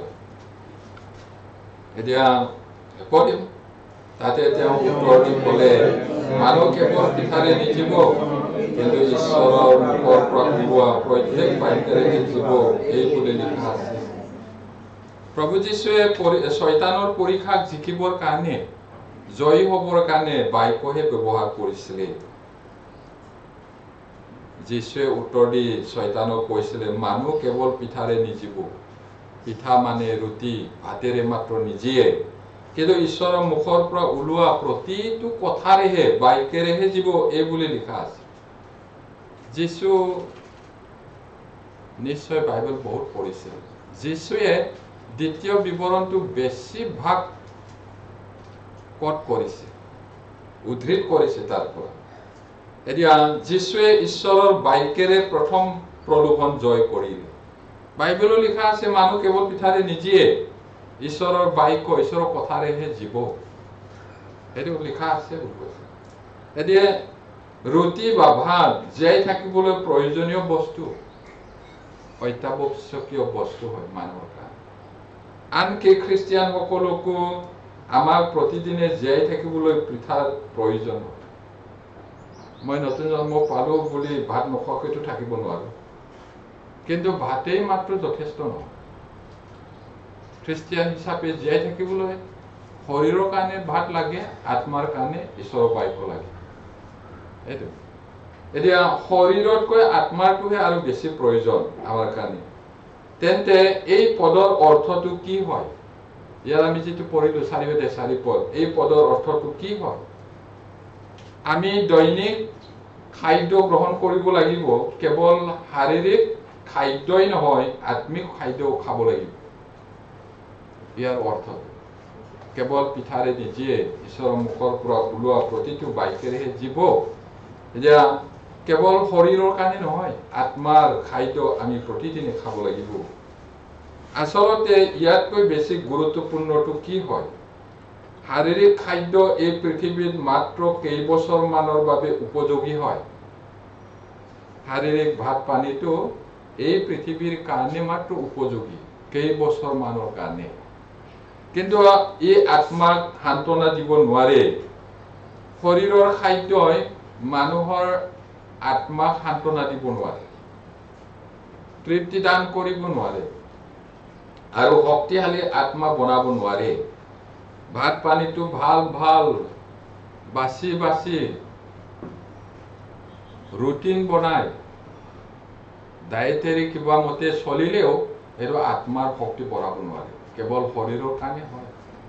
শৰীৰৰ কাৰণে ভাল খাদ্য খোৱাটো বেয়া বুলি কোৱা নাই, শৰীৰটো হেল্ডি কৰি ৰাখিব লাগিব ঈশ্বৰৰ গৌৰৱৰ কাৰণে। আপোনাৰ স্বাৰ্থৰ কাৰণে নহয়। হেল্ডি হৈ জীয়াই থাকি ঈশ্বৰৰ কাম কৰিবলৈহে হেল্ডি হ'ব লাগে। মই বহু বছৰ হেল্ডি হৈ থাকিম, তাৰপিছত এনজয় কৰিম নহয়। হেল্ডি হ'ব লাগিব ঈশ্বৰৰ কাম কৰিবলৈ। এতিয়া সেইটো শৰীৰৰ খাদ্যটো পৃথিৱীৰ কাৰণে কেইবছৰমানৰ কাৰণেহে উপযোগী, কিন্তু আত্মাক সান্তনা দিব নোৱাৰে আৰু আত্মিক জীৱনটো শক্তিশালী কৰিব নোৱাৰে। মানুহ কেৱল পিঠাৰে জীয়াই নাথাকিব, কিন্তু ঈশ্বৰৰ মুখৰ পৰা ওলোৱা প্ৰতিটো বাক্যৰ দ্বাৰাই জীৱ। যীশুৱে এই কথাটো ক'ৰ পৰা আনিলে? ২ বিৱৰণ ৮:৩ পৰা এই কথাটো কৈছে, তাতে লিখা আছে। এতিয়া ২ বিৱৰণত পোৱা কথাটো ঈশ্বৰৰ কথা হয়, মচিৰ যোগেদি ইছৰাইলক দিছিলে। সেই ঈশ্বৰ, সেই জিহুৱাই হয় যীশু। গতিকে তেওঁ জানে। যিহুদীবিলাকে আকৌ প্ৰশ্ন কৰে, কয়, আৰে এই মানুহজন কেতিয়াও স্কুল কলেজত যোৱা নাই, ক'ৰ পৰা ইমান জ্ঞান পালেও? এইবোৰ কিন্তু তেওঁ ঈশ্বৰ। এতিয়া অৰণ্যত ইছৰাইলৰ জীৱন ঈশ্বৰৰ সন্তানসকলৰ মণ্ডলীৰ জীৱনৰ ছাপ। এতিয়া যে মিছৰ দেশৰ পৰা ইছৰাইলক উলিয়াই আনিলে আৰু তেওঁলোকে পৃথককৈ অৰণ্যত জীৱন যাপন কৰিলে, সেইটো মণ্ডলী, নতুন জন্ম পোৱাবিলাকৰ মণ্ডলীৰ ছায়া হয়, আৰ্হি হয়। এতিয়া আমাক ক'ৰ পৰা উদ্ধাৰ কৰিলে? এই জগতৰ পাপিষ্ট জগতৰ পৰা উদ্ধাৰ কৰি মণ্ডলীত আনিলে। আৰু এই মণ্ডলীটো পৃথক হয়। জগততে আছো, কিন্তু আমি জগতৰ নহয়। বহুত আচৰিত কথা। মই জগতৰ পৰা তোমালোকক মনোনীত কৰিলো। তোমালোক যে মোক মনোনীত কৰিলা, এনে নহয়, মইহে তোমালোকক মনোনীত কৰিলো আৰু তোমালোকক পৃথক কৰিলো। তোমালোক এই জগতৰ নোহোৱা। মই যেনেকৈ এই জগতৰ নহয়, তোমালোকো নহয়। মানুহটো ইয়াত আছে, হলেও এই জগতৰ নহয়। মাছবোৰে সাগৰত থাকে, কিন্তু সাগৰৰ লুণীয়া পানীটো ভিতৰত নোসোমায়। সেইদৰে পাপময় জগতত ঈশ্বৰৰ সন্তানবিলাক যে আমি আছো, কিন্তু এই জগতৰ পাপে আমাৰ সোমাব নালাগে আৰু তেওঁলোকৰ লগত মিক্স আপ হ'ব নালাগে। এই জগতৰ লগত সম্পৰ্কটো যদি আপুনি কাটিব নোৱাৰে, আপুনি ভাল খ্ৰীষ্টিয়ান কেতিয়াও নহব। আৰু যদি সঁচাকৈ আপুনি জগতৰ নাৰীৰ লগত কাটিব নোৱাৰে, আপুনি খ্ৰীষ্টিয়ান নহয়। দুখ পাব পাৰে, কথাটো সঁচা। মাকে ল'ৰা বা ছোৱালীক জন্ম দিয়াৰ পিছত নাৰীটো নাকাটিলে কেনেকে জীৱন যাপন কৰিব পাৰে জানো? ল'ৰা ছোৱালীয়ে মাকো গৈ আছে, ল'ৰাও গৈ আছে, নাৰীটো কাটা। নতুন জন্ম পোৱা মানুহটো জগতৰ লগত সম্পৰ্ক নাৰীটোক কাটিব লাগিব, নহলে নহয়। এইটো আত্মিক কথা হয়। জাগতিক কথাৰে চালে আপুনি খং উঠিব, বেজাৰ পাব। কি হব, কেনেকে হব? আমি জগতত আছো, নাৰীটো কাটিব লাগিব। জগতৰ যিটো সম্পৰ্ক সেইটো। এতিয়া অৰণ্যত ইছৰাইলে খাদ্য খাবলৈ খেতিৰ কাম কৰা নাছিল, টকা পাবলৈ সিহঁতৰ চাকৰি নাছিল, কিন্তু ভোকত কোনো মৰা নাছিল। তেওঁলোকে খেতি বাতি কৰা নাই, চাকৰিও নাই, কিন্তু ভোকত কোনেও মৰা নাই। কিন্তু আমি এতিয়া নতুন জন্ম পাইও কেলে ইমান হাই কৰিছে? ঈশ্বৰক বাদ দি পিনি কেতিয়াবা পাহৰি যাওঁ, কেতিয়াবা পাহৰি যায়। তেনেকুৱা হোৱা উচিত নহয়। জিহুৱাই সিহঁতক প্ৰতিদিনে মান্না আৰু বতাহ চৰাই খুৱাইছিলে, ইমান লাখ লাখ মানুহ। এতিয়া প্ৰভু যীশুৱে কৈছে, কাউৰীবোৰলৈ চোৱা, চৰাইবোৰলৈ চোৱা, সিহঁতে সূতা নাকাটে, কাপোৰ নবয়, খেতি নকৰে, ভঁৰালত নচপায়, তথাপি সিহঁতক চোৱাচোন কিমান সুন্দৰ। এইবুলি শালিকাৰ নিচিনা ধুনীয়া হৈ যায়। আমি শালিকাৰ নিচিনা কাউৰী কাউৰী বুলি কৈ থাকে, কাউৰী ভালকে চাচোন কিমান ধুনীয়া কলা হলেও জিলিকে। চৰাইবোৰ সিহঁতেও গা ধুৱে, তাৰপিছত তেল লগা ধুনীয়াকে। কোনে দিছে এই তেলবোৰ? তেল আছে না? চাইছেনে কেতিয়াবা? তেল আছে। গা ধুব কৰাৰ পিছত পাছফালে মূৰটোত তেল বটল নিচিনা এটা বস্তু আছে তাতে কৰোঁ ফনিয়া বহুত ধুনীয়া কোনে দিছে ঈশ্বৰে আমি কেৱল মানুহ মাত্ৰ নহয় আমি ঈশ্বৰৰ সন্তান হল নতুন জন্ম পোৱা মানুহবিলাক যীশুৰ তেজেৰে নতুন জন্ম পোৱা হয় কিমান মূল্যৱান আমাক জানো যত্ন নল'ব ল'ব এতিয়া ঈশ্বৰে ইছৰাইলক মিছৰৰ পৰা পৃথক কৰাৰ উদ্দেশ্য কি আছে এনে পৃথক কৰা নাই উদ্দেশ্য আছে আমাক এনে নতুন জন্ম দিয়া নাই উদ্দেশ্য আছে এতিয়া ঈশ্বৰে তেওঁলোকক মিছৰৰ পৰা কিয় ৰক্ষা কৰিলে তেওঁলোকক ঈশ্বৰৰ আৰাধনা কৰিবলৈ ঈশ্বৰৰ আৰাধনা কৰিবৰ কাৰণেহে ঈশ্বৰে তেওঁৰ বাহুবলেৰে মিছৰৰ পৰা উদ্ধাৰ কৰি আনিলে এতিয়া এইটো আকৌ চাই লওঁ তাৰপিছত আমাৰ কাৰণে কি হয় এইটো চাওঁ যাত্ৰা পুস্তক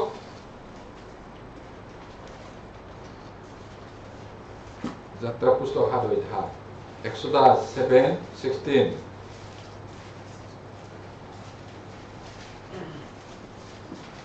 Exodus 7:16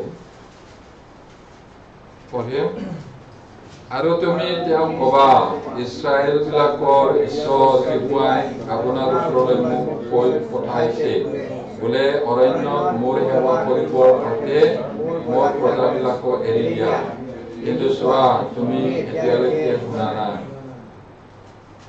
কোনে ক'লে কাক কৈছিল প্ৰথমতে ঈশ্বৰে মোচেক আজ্ঞা দিছিল যোৱা ফৰোনৰ ওচৰত গৈ কোৱা মোৰ প্ৰজা ইছৰাইলক মোৰ সেৱা কৰিবৰ কাৰণে অৰণ্যত সেৱা কৰিবৰ কাৰণে যাবলৈ এৰি দিয়া তেতিয়া সেই মানুহজন ফৰোন ৰজা বহুত অহংকাৰী আছিলে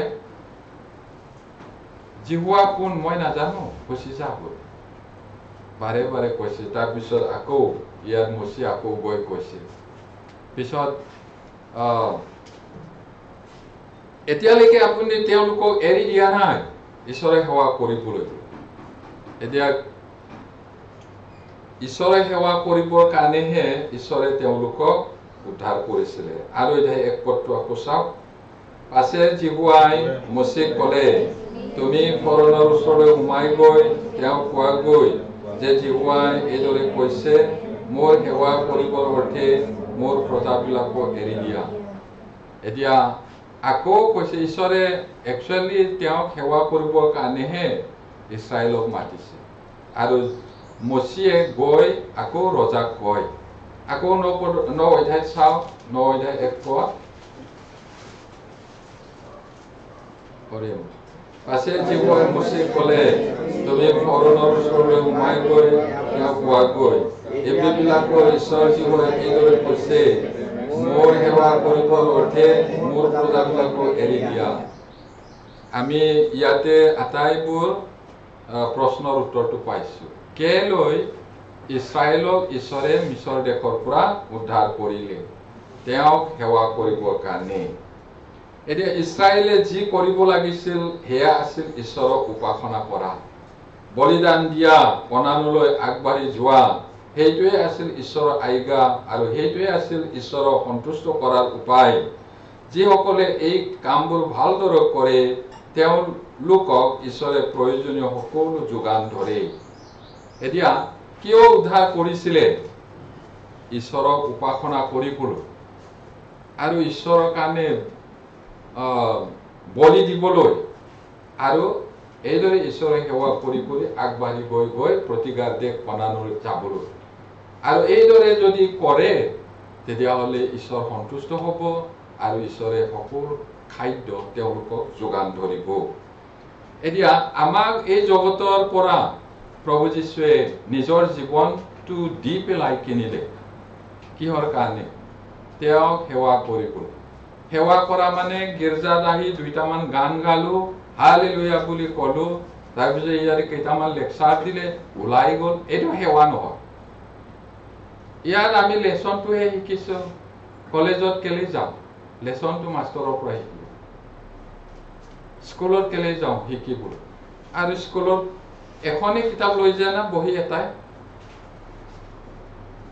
না কেইখনমান ল'ব লাগে এটাই মাত্ৰ লৈ যায় কিতাপ কেইবাখনো আছে আপোনালোকে কেইখন আনে কিতাপ এখন এখন এখন জানো এতিয়া 66খন আছে 66 কিতাপ আছে আজি কি লেচন শিকিছো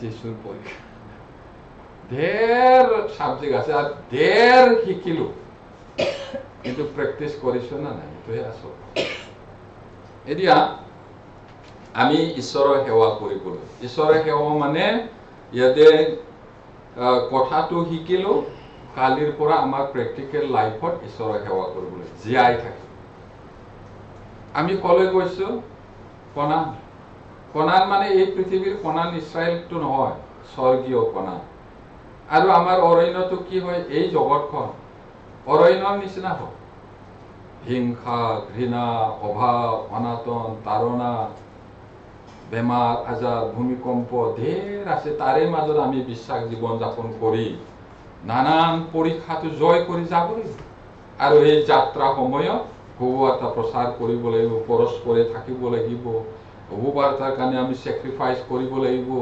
এইদৰে কৰিলে ঈশ্বৰ সন্তুষ্ট হ'ব আৰু আমাৰ প্ৰয়োজনটো তেওঁ যোগান ধৰিব আমাক তৃপ্তি দান কৰিব সেইটো উদ্দেশ্যটো সেইটো সেইবোৰ নাজানি এনে আহিছো গৈছো 200 বছৰ জীয়াই থাকিলেও কি কৰিম গাখীৰ খাম বুলি গাইজনী কিনিলো আজি 5 বছৰে হ'ল পোৱালিও দিয়া নাই যেনে তেনে এই বছৰ পোৱালি দিলে পুৱা হেতাকো খীৰাবলৈ গ'লে লাট মাৰি দিয়ে মাৰিব নানে মালিকে সঁচাকে ভাবি চাওকচোন নহয় জানো আমি কেনেকৈ প্ৰভুৰ গৌৰৱৰ কাৰণে জীয়াই আছো মথি 6:26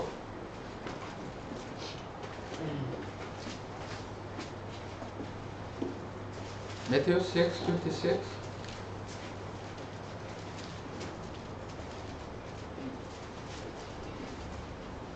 পঢ়িম আকাশৰ চৰাইবোৰলৈ চোৱা সেইবোৰ নকয় নাযায় আৰু মেলতো নচপায় তথাপি তোমালোকৰ স্বৰ্গীয় পিতৃয়ে সেইবোৰকো আহাৰ দিয়ে তোমালোক সেইবোৰতকৈ অধিক মূল্যৱান নোহোৱানে মই অথনিয়ে ক'লো এইটো আমি অধিক মূল্যৱান চৰাইবোৰতকৈ আমি যদি সঁচাকৈ জীৱন যাত্ৰাত আমাৰ জীৱন যাত্ৰাটো অৰণ্য কেঁকুৰা বিচা ভালুক আছে হায়েনা আছে ৰাং কুকুৰ আছে তাৰে মাজত আমি জীৱন যাপন কৰিছো প্ৰভু যীশুৱে কৈছে ৰাং কুকুৰৰ মাজত মেৰ পোৱালি নিচিনা কোটি কোটি মানুহৰ মাজত এমুঠি মাত্ৰ এতিয়া কি খাম কি পিন্ধিম কি কৰিম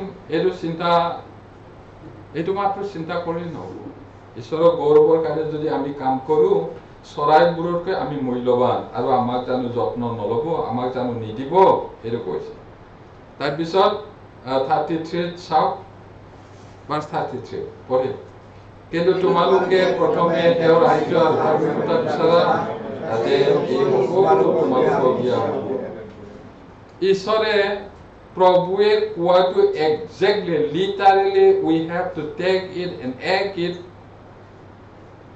then God will give us literally ল'ব লাগে সঁচাকৈ ল'ব লাগে এইটো এনেকুৱা কি কৈছে ইয়াত তোমালোকে প্ৰথমে তেওঁৰ ৰাজ্যটো কি জিঅ'গ্ৰাফিকেল এটা এৰিয়াটো কোৱা নাই ভগৱাৰ্তা প্ৰচাৰ কৰিলে কাউন্সেলিং কৰিলে সেই মানুহটো যদি নতুন জন্ম পায় তেওঁৰ হৃদয়ত ঈশ্বৰে ৰাজত্ব কৰে এইদৰে আৰু ধাৰ্মিকতাটো কি হয় নতুন জন্ম পোৱাৰ পিছত ধাৰ্মিক জীৱন যাপন কৰিব ধৰ্ম কৰ্ম ধাৰ্মিকতাৰে মানুহ পৰিত্ৰাণ নাপায় বিনামূল্যে বিনাদামে যীশুৰ বিশ্বাস কৰাৰ দ্বাৰাই পৰিত্ৰাণ পাওঁ সেই পৰিত্ৰাণ পোৱাৰ পিছত ধাৰ্মিক জীৱন যাপন কৰিব লাগে ধাৰ্মিকতাটো বিচাৰিব লাগে আগত যদি মিছলীয়া আছিলে মিছাটো এৰিব লাগে আগত যদি মাৰপিট কৰা আছিলে এৰিব লাগিব ঠগ বাছ যদি আছিলে প্ৰবঞ্চক সেইটো এৰিব লাগিব একদিনত নোৱাৰিব পাৰে লাহে লাহে লাহে লাহে লাহে লাহে কাটাপ কৰিব লাগিব মেচিয়ৰ হৈ যাব লাগিব এইটো ধাৰ্মিকতা বিচাৰিব লাগিব তেতিয়া আমাৰ শৰীৰৰ কাৰণে যিটো প্ৰয়োজন সেই চৰাইবিলাকতকৈ জন্তুবিলাকতকৈ আমি মূল্যৱান আৰু আমাক নিদিয়াকৈ নাথাকিব দিবও কৈছে এতিয়া আমি ঈশ্বৰৰ কথাটো সঠিককৈ বা সঁচাকৈ নলোৱাৰ কাৰণে আমি নাপাওঁ এতিয়া মই মঠিলে আকৌ গৈছো 4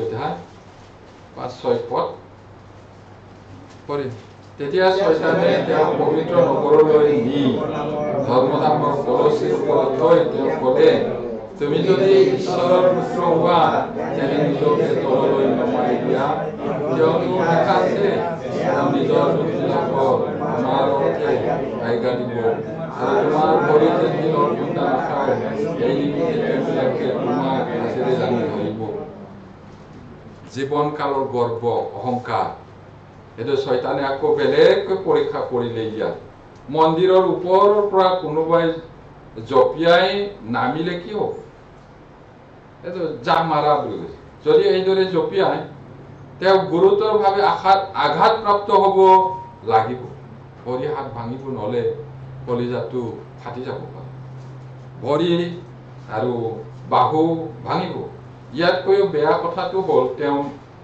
মৰি যোৱা উচিত এইদৰে কৰাত কিন্তু যদি কোনোবাই ওপৰৰ পৰা জঁপিয়াই তললৈ নামি যায় আৰু তেওঁৰ শৰীৰৰ একো ক্ষতি নহয় তেন্তে সেইটো হ'ব আচৰিত অলৌকিক কথা জাপ মাৰিলেতো হাত ভৰি ভাঙিবই কিন্তু যদি ইমান ওখৰ পৰা জাপ মাৰিও যদি একো নহয় এইটো আকৌ বেয়া কথা হ'ব বহুত আচৰিত কথা হ'ব এইটো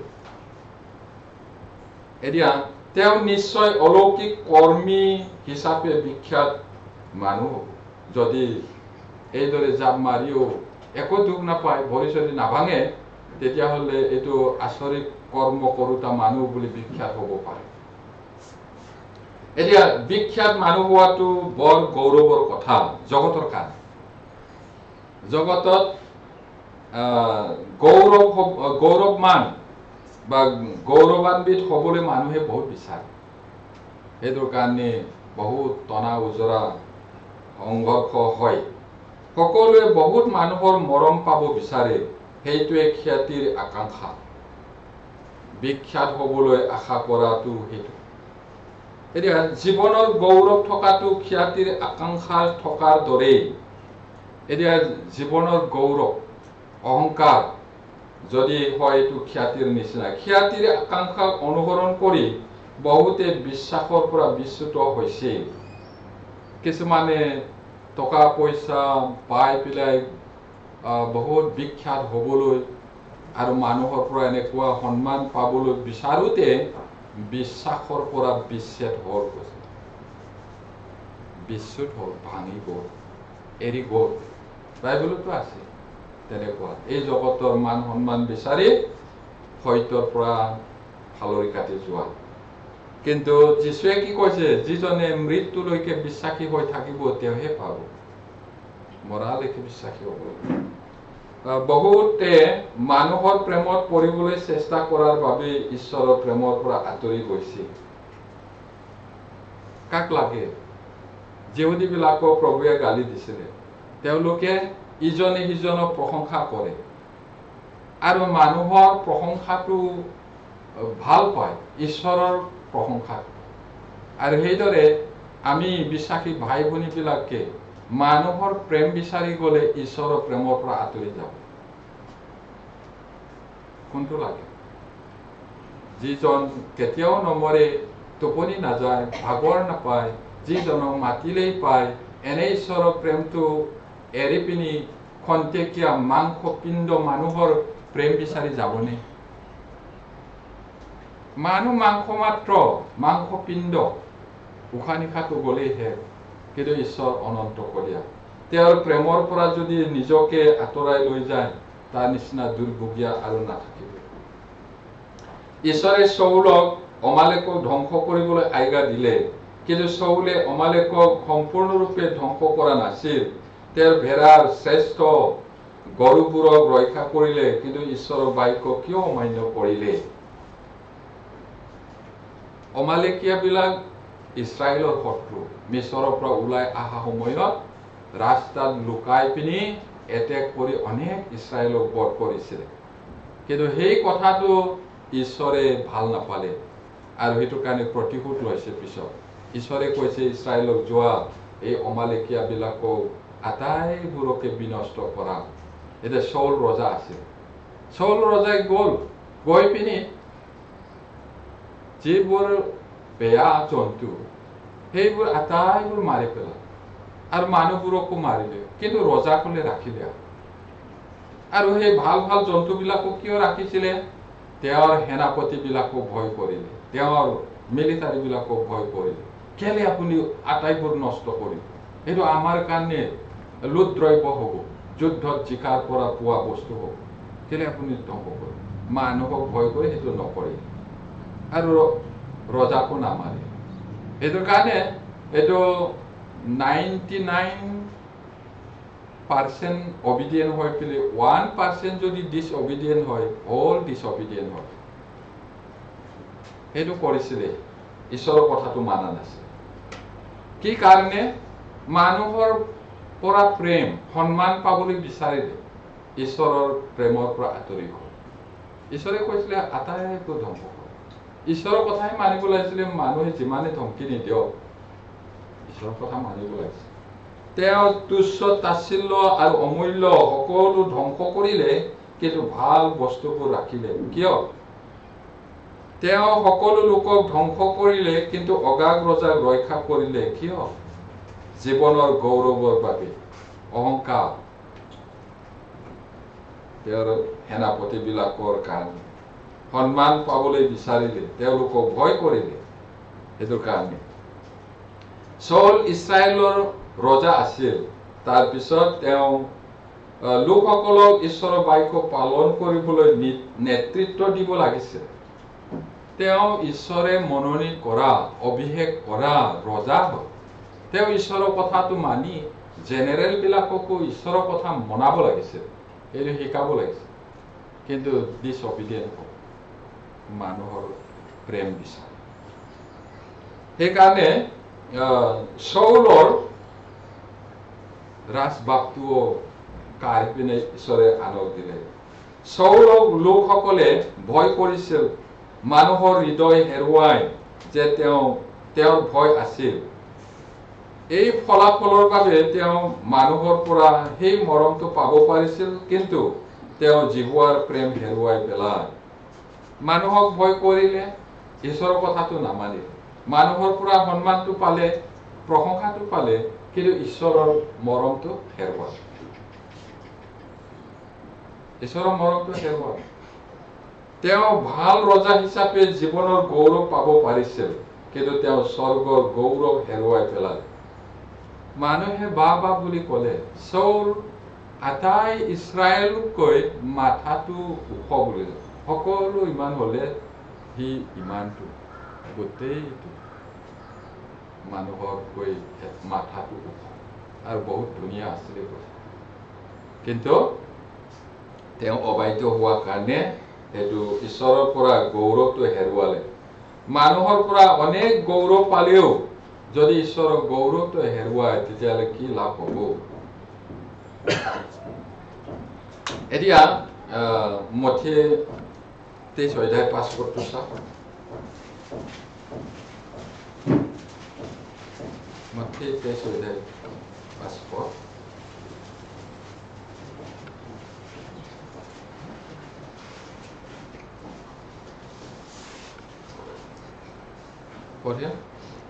কিন্তু তেওঁ বিলাকে মানুহক দেখুৱাবলৈ নিজৰ সকলো কৰ্ম কৰে, কিয়নো তেওঁবিলাকে নিজৰ নিজৰ দাবী ডাঙৰ কৰি লয় আৰু কাপোৰৰ দহি দীঘলকৈ ৰাখে।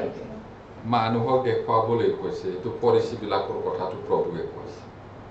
এতিয়া ফৰিচীসকলে জীৱনৰ গৌৰৱ বিচাৰে, জীৱন কালৰ গৌৰৱ, অহংকাৰ। তেওঁলোকে ঈশ্বৰৰ অনুমোদন বিচৰা নাছিল, মানুহৰ অনুমোদনহে বিচাৰিছিল।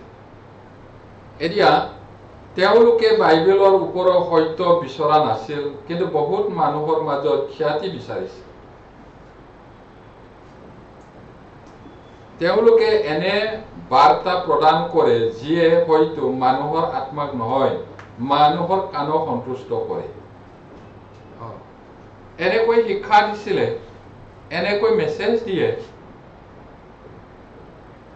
মানুহৰ আত্মাক নহয়, মানুহৰ কাণটোহে সন্তুষ্ট কৰে। শুনিবলৈ ভাল ভাল মেছেজ, ফূৰ্তি লগা মেছেজ দিলে আত্মাৰ কাৰণে একো লাভ নহব। কিন্তু তেওঁলোকে সেইটোৱে কৰিছিলে। আচলতে প্ৰকৃত ভাৱবাদীসকলক বহুতে অনুকূলভাৱে গ্ৰহণ কৰা নাছিল। আমি আটাইবোৰ ভাৱবাদীৰ কথাটো পাওঁ বাইবেলত পঢ়িব, কোনেও তেওঁলোকক অনুকূল মানে ভালভাৱে গ্ৰহণ কৰা নাই, ৱেলকাম কৰা নাই। তেওঁলোকক ৰিজেক্ট কৰে, ঠাট্টা, নিন্দা, অপমান আৰু অনেক বধ কৰিছিলে। আৰু বৰ্তমান যুগতো ঈশ্বৰক কথা কোৱা মানুহবিলাকক ভাল নাপায়।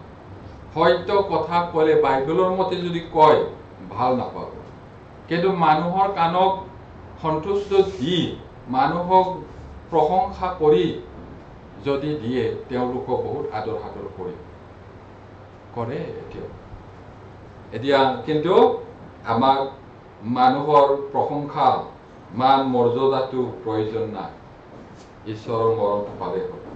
গতিকে এই জীৱনৰ প্ৰকৃত ভাৱবাদীসকলৰ কোনো মহিমা নাই, একো গৌৰৱ নাই, মান সন্মান নাই প্ৰকৃত ঈশ্বৰৰ কথা কোৱা মানুহবিলাক। কিন্তু ঈশ্বৰে তেওঁলোকক স্বৰ্গৰ চিৰকলীয়া মহিমা দিব। এই জীৱনত যদি কোনোবাই গৌৰৱ পাবলৈ ভাল পায়, তেন্তে শয়তানৰ প্ৰলোভনৰ পৰাটো অতি বিপদজনক। যদি মানুহৰ মান সন্মান গৌৰৱটো বিচাৰে, তেতিয়াহ'লে শয়তানৰ প্ৰলোভনত পৰিব নিশ্চয়। আৰু যদি পৰে, এইটো অতিশয় ডেঞ্জাৰাছ, বিপদজনক ঘটনা হ'ব। আমি এই জীৱনৰ অহংকাৰ, গৌৰৱ অনুসৰণ কৰিব নালাগে, কিন্তু আমি অনন্ত স্বৰ্গৰ মহিমা বিচাৰিব লাগে। ইয়াতে জগতৰ গৌৰৱটো বিচাৰিব নালাগে। সেইকাৰণে শয়তানে যীশুক পৰীক্ষা কৰিছিলে। ইয়াতে অথনি আমি পঢ়িলো, তাতে কি কৈছে? পবিত্ৰ নগৰলৈ গৈ একেবাৰে কলচি এনেকা মন্দিৰ থিয় তাত থৈ পিনি জাপ মাৰিব। এতিয়া ইয়াত শয়তানে যীশুক পৰীক্ষা কৰিবলৈ ঈশ্বৰৰ বাক্য ব্যৱহাৰ কৰিছে। মনত ৰাখিব ভাই ভনীবিলাক, প্ৰিয়সকল, শয়তান বাইবেল জানে আকৌ আৰু বাইবেল ব্যৱহাৰ কৰে, কিন্তু শয়তানে বাইবেলৰ কথাৰ অৰ্থটো আটাইবোৰ নাজানে। সেইটো কিন্তু কি ব্যৱহাৰ কৰে, ইয়াৰ দ্বাৰা আমি জানিব পাৰো যে শয়তানৰ বাইবেলৰ জ্ঞান আছে, কিন্তু শয়তানে বাক্যৰ অৰ্থটো নাজানে। বাইবেলটো জানে, কিন্তু তাৰ কিছুমান বাক্যৰ অৰ্থটো বুজি নাপায়। এতিয়া যে যীশুক কৈছিলে ওপৰৰ পৰা জাপ মাৰ আৰু তুমি যেন দুখ নাপায়, সেইকাৰণে স্বৰ্গদূতে তোমাক দাঙি ধৰিব কোৱাটো, সেইটো নতুন জন্ম পোৱাৰ পিছত ঈশ্বৰে নিজৰ সন্তানবিলাকক লৈ যাব পৰিচালনা কৰি। এইটোহে শয়তানে কোনটো পথ কৰিছিলে? Psalm 91। শয়তান জানে বাইবেল, কিন্তু বাক্যৰ অৰ্থটোহে সকলোবোৰ নাজানে। Psalms 91, 11-12 পঢ়িম। কিয়নো তোমাৰ সকলো পথত তোমাক ৰক্ষা কৰিবলৈ তেওঁ তেওঁৰ দুখবিলাকক তোমাৰ বিষয়ে আজ্ঞা দিব। তোমাৰ ভৰি যেন নীলত খুন্দা নাখায়, এই নিমিত্তে সেইবিলাকে তোমাৰ হাতেৰে দাঙি ধৰিব। এতিয়া নতুন জন্ম পোৱাৰ পিছত এই পাপময় সংসাৰত অৰণ্যত আমি যাত্ৰা কৰি আছো। আমি যদি সঁচাকৈ ঈশ্বৰৰ লগত চলি থাকো, ঈশ্বৰে আমাৰ প্ৰতিজন বিশ্বাসীৰ লগত এজন দূত থৈছে আৰু তেওঁ আমাক পৰিচালনা কৰি লৈ যাব। এইটো মিনিঙতহে কয় এইটো, কিন্তু শয়তানে এইটোকে ওপৰৰ পৰা জাপ মাৰ দাঙি ধৰিব বাইবেলে কৈছে কাৰণ যিশুৱে বাইবেল ব্যৱহাৰ কৰিছিলে কাৰণে শয়তানো বাইবেল ব্যৱহাৰ কৰিছে আপোনালোকে দৈনন্দিন জীৱনত এনেকা কনফ্ৰণ্টেশ্যনত আহিব পাৰে বাইবেলৰ কথা ক'লে সিও বাইবেলৰ কথা ক'ব পাৰে সেইকাৰণে আমাৰ জ্ঞান থাকিব লাগিব ঈশ্বৰৰ পৰা সহায় লাগিব যিশুৱে কি কৈছিলে মানুহ কেৱল পিঠাৰে নিজিয়ে কিন্তু ঈশ্বৰৰ মুখৰ পৰা ওলোৱা প্ৰতিটো বাক্যেৰেহে জীৱ আচ্ছা এই তাত গীতমালা 90 নম্বৰ 11-12 পদ এনেকা বুলি কোৱা নাই কিন্তু ডাইৰেক্ট কথাটো ক'ত কৰিছে চা কিন্তু ইয়াৰ মিনিংটো নতুন জন্ম পোৱা বিশ্বাসীবিলাকক নতুন জন্মৰ পিছত জীৱন যাত্ৰাত স্বৰ্গদূতে কেনেকৈ পৰিচালনা কৰি এইদৰে এতিয়া পিতৃয়ে অনুগ্ৰহ কৰি নিজ পুত্ৰক ৰাখিব পিতৃয়ে যদি পুত্ৰৰ লগত চলে তেন্তে পুত্ৰ সকলো বিপদৰ পৰা ৰক্ষা কৰিব নিজৰ সন্তানবিলাকক নতুন জন্ম পোৱাৰ পিছত এতিয়া আমাৰ ঈশ্বৰ পিতৃৰ কথা কি ক'ব সৰ্বশক্তিমান ঈশ্বৰৰ পুত্ৰক সকলো ক্ষতিকাৰক বস্তুৰ পৰা ৰাখিবলৈ ৰক্ষা কৰিবলৈ যথেষ্ট শক্তি আছে আমাৰ ঈশ্বৰ সৰ্বশক্তিমান আৰু তেওঁৰ সন্তানবিলাকক ৰক্ষা কৰিবলৈ তেওঁৰ ক্ষমতা আছে সেইটো কথাটো সঁচা কিন্তু ঈশ্বৰৰ সুৰক্ষা লাভ কৰিবলৈ এটা চৰ্ত আছে ঈশ্বৰে নিজ পুত্ৰ নিঃশৰ্তভাৱে ৰক্ষা নকৰে আমি তেওঁৰ লগত থাকিব লাগিব যদি আমি অবাধ্য হওঁ নহ'ব ঈশ্বৰৰ সুৰক্ষা লাভ কৰিবলৈ এটা চৰ্ত প্ৰয়োজনীয় এইটো আমি গীতমালাতে চাওঁ তাতে একেটা নম্বৰত এক পদটো পঢ়ে যে মানুহ সৰ্বপৰিজনাৰ গুপ্ত স্থানত থাকে সেইজনে সৰ্বশক্তিমানৰ সাৰ বসতি কৰে যি মানুহে সৰ্বপৰিজনাৰ গুপ্ত স্থানত থাকে আপুনি আছেনে না Our Lord is the rock of ages তাতে আমি ৰখাব তেওঁৱে আমাৰ আশ্ৰয়স্থান অথনি গান গাইছিলো ব'লা বিপদে আপদে আমি তেওঁৰ তালৈ যাওঁ তেওঁৱে আমাৰ আশ্ৰয়স্থান যিজনে তেওঁৰ গুপ্ত স্থানত থাকে সেইজনে সৰ্বশক্তিমানৰ ছাদ বসতি কৰে আপোনাৰ অকলশৰীয়া জীৱনৰ কি কৰি থাকে প্ৰাৰ্থনা কৰি থাকেনে নে পাপতে লিপ্ত হৈ থাকে ঈশ্বৰে জানে বাকী সময় নিজৰ ইচ্ছামতে জীৱন যাপন কৰিব নিজৰ শৰীৰৰ কাৰণে তাৰপিছত যেতিয়া বিপদত আহে সিংহৰ বাখৰ কৰি প্ৰাৰ্থনা কৰিলে নুশুনা নিচিনা থাকিব ঈশ্বৰে কিন্তু ইয়াত চৰ্ত দিছে যদি আমি তেওঁৰ গুপ্ত স্থানত থাকো কেনেকৈ গুপ্ত স্থানত থাকিম আমি সদায় তেওঁৰ লগত যদি প্ৰাৰ্থনা কৰি থাকো সহযোগিতা লওঁ যদি পুত্ৰই পিতৃৰ ঘৰত বাস কৰিব নিবিচাৰে আৰু তেওঁ আন ঠাইলৈ গুচি যায় তেওঁ ইয়াতকৈ বেছি দূৰৰ সুৰক্ষা হ'ব নোৱাৰিলে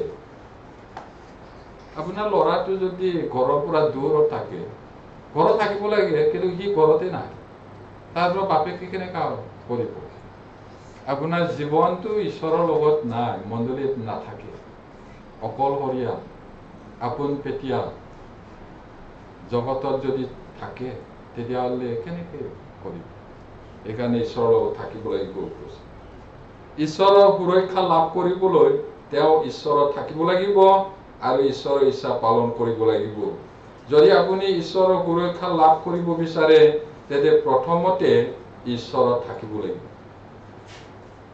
তোমালোক মোৰ থাকা মই তোমালোকত থাকিম তেতিয়া যিটো ইচ্ছা কৰা তাক খোজা তাতে দিয়া হ'ব ক'ত আছে যীশু কেনেকৈ আমি থাকিম মণ্ডলীটো যীশুৰ শৰীৰ আৰু প্ৰতিজন বিশ্বাসী অংগ প্ৰত্যংগ আমাৰ অংগ প্ৰত্যংগই আঙুলিয়ে ক'ব নোৱাৰে মই এই হাতৰ কিনাৰত নাথাকো হাতে ক'ব নোৱাৰে মই ইয়াত নাথাকো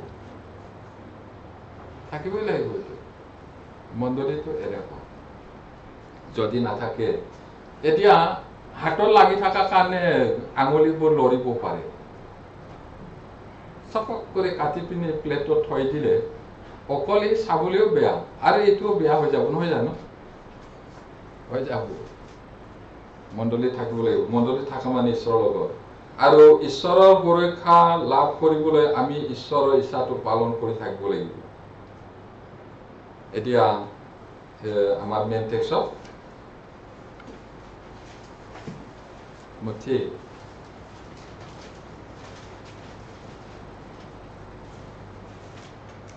মথি 4 অধ্যায় 7 পৰা 9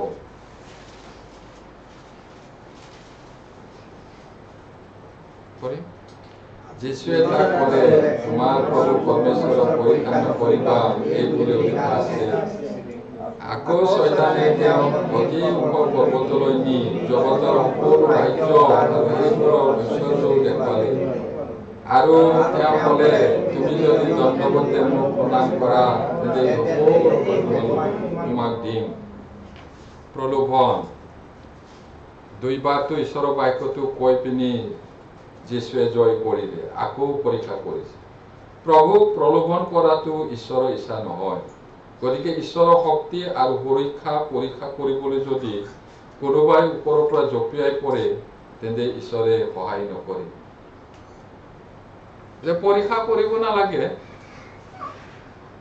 আৰু বিষ খালেও নমৰিব সাপে কুটিলেও নমৰিব বুলি কোৱাটো সকলো মানুহৰ কাৰণে নহয় সেই প্ৰথম শতিকাত পৌলহঁতৰ সময়ত এইটো খাটিছিলে ঈশ্বৰে বিশেষ কাম কৰিছিল কাৰণ সেই সময়ত বাইবেলটো পুৰা নহয় সেইকাৰণে পৌলক সাপে কামুৰিলে মানুহে ভাবিছিলে সঁচাকৈ সেই পাপী দেই সাগৰৰ পৰা বাচিলে এতিয়া সাপৰ কামুৰণি মৰিব আৰু কিন্তু নমৰে তেতিয়া আকৌ ওলোটাকে ভয় কৰিলে দ্বীপৰ মানুহে সেইটো সঁচাকৈ আচৰিত মানুহ পিছত সেই শুভবাৰ্তা প্ৰচাৰ কৰিলে সেই দ্বীপৰ মানুহে নতুন জন্ম পালে আকৌ ট্ৰেডিশ্যন মতে আমি পাওঁ বাইবেলত পোৱা নাই যোহনক প্ৰিয় যোহনক বিষ খুৱাইছিলে ভাতত কিন্তু মৰা কিন্তু আজিকালি সেই আচৰিত কৰ্ম কৰিছে বুলি কোৱা মানুহবিলাকে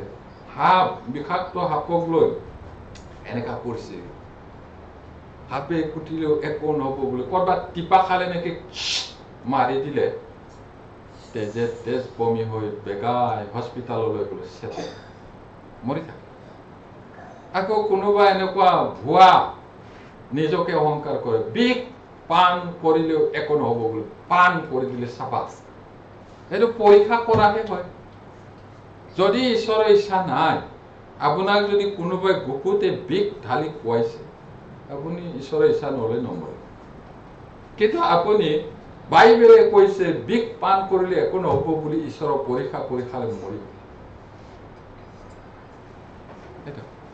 এইদৰে পৰীক্ষা কৰিবলৈ কোৱা নাই প্ৰভু যীশুৱে কি কৈছে লিখা আছে পৰীক্ষা নকৰিবা আমি পঢ়িলো না পিতৃ ঈশ্বৰক পৰীক্ষা নকৰিবা বুলি এই জগতখন শয়তানে এই জগতৰ শাসক তেওঁৱে শাসন কৰি আছে এতিয়া প্ৰভু যীশুৱে কৈছিলে এতিয়া এই জগতৰ বুধবিচাৰ হৈছে এতিয়া এই জগতৰ শাসনকৰ্তাক বাহিৰ কৰা হৈছে এতিয়া এই জগতখন শয়তানৰ এই জগতখন ধ্বংস হ'ব এদিন আনকি ইয়াক ধুনীয়া দেখা যায় এই ধ্বংসৰ চহৰ হ'ব বহুত ধুনীয়া দেখিব পাৰে কিন্তু এইটো ধ্বংসৰ চহৰ আৰু এই জগতখনক সেউজীয়া চিৰ সেউজ আৰু বাসযোগ্য কৰিবৰ কাৰণে আপ্ৰাণ চেষ্টা কৰি আছে কিন্তু নোৱাৰিব হাৱে পোৱা জগতখন এদিন ধ্বংস হ'ব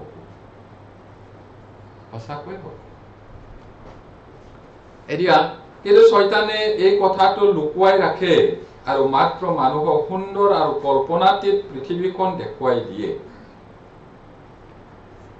শয়তান বহুত টেঙৰ শয়তান নাই নহয় শয়তান আছে শয়তানৰ কৰ্মচাৰীও ঢেৰ এতিয়া আদম হাৱাক যদি ক'লেহেঁতেন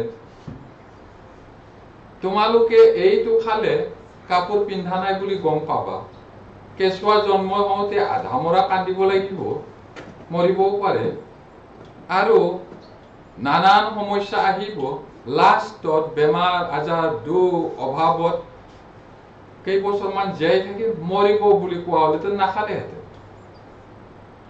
নহয় জানো কি কৈছে ইমান ধুনীয়া ঈশ্বৰ নিচিনা হ'বা আমিতো ঈশ্বৰক দেখা নাই কোনেও ঈশ্বৰক দেখা নাই আদম আৰু হাৱাৰ বাহিৰে আচৰিত ঈশ্বৰ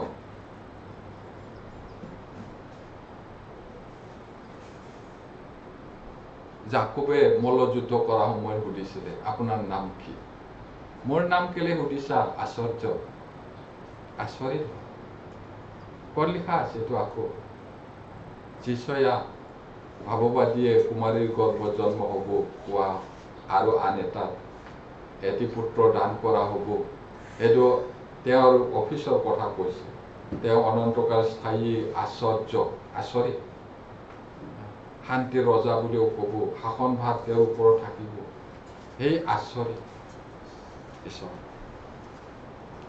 এতিয়া সেইকাৰণে তেওঁলোকেও ৱাও ঈশ্বৰৰ নিচিনা যদি হ'ব কিমান ভাল কথা বুলিয়ে খালে ঠগি পিনি এতিয়াও পৃথিৱীৰ মানুহবিলাকো এইদৰে কয় কেলে তোমালোকে বাইবেলৰ কথা বিশ্বাস কৰিব তোমালোকৰ ধৰ্মই ভাল তোমালোকৰ সংস্কৃতি নিয়ম নীতি কিমান ভাল সিহঁতৰ ধৰ্মৰ লগত তোমালোকৰ ধৰ্মটো দেখোন একেই হয় একেটা কথাই লিখিছে শয়তানে এইদৰে কৈ মানুহক পৰিত্ৰাণ পাবলৈ নিদিয়ে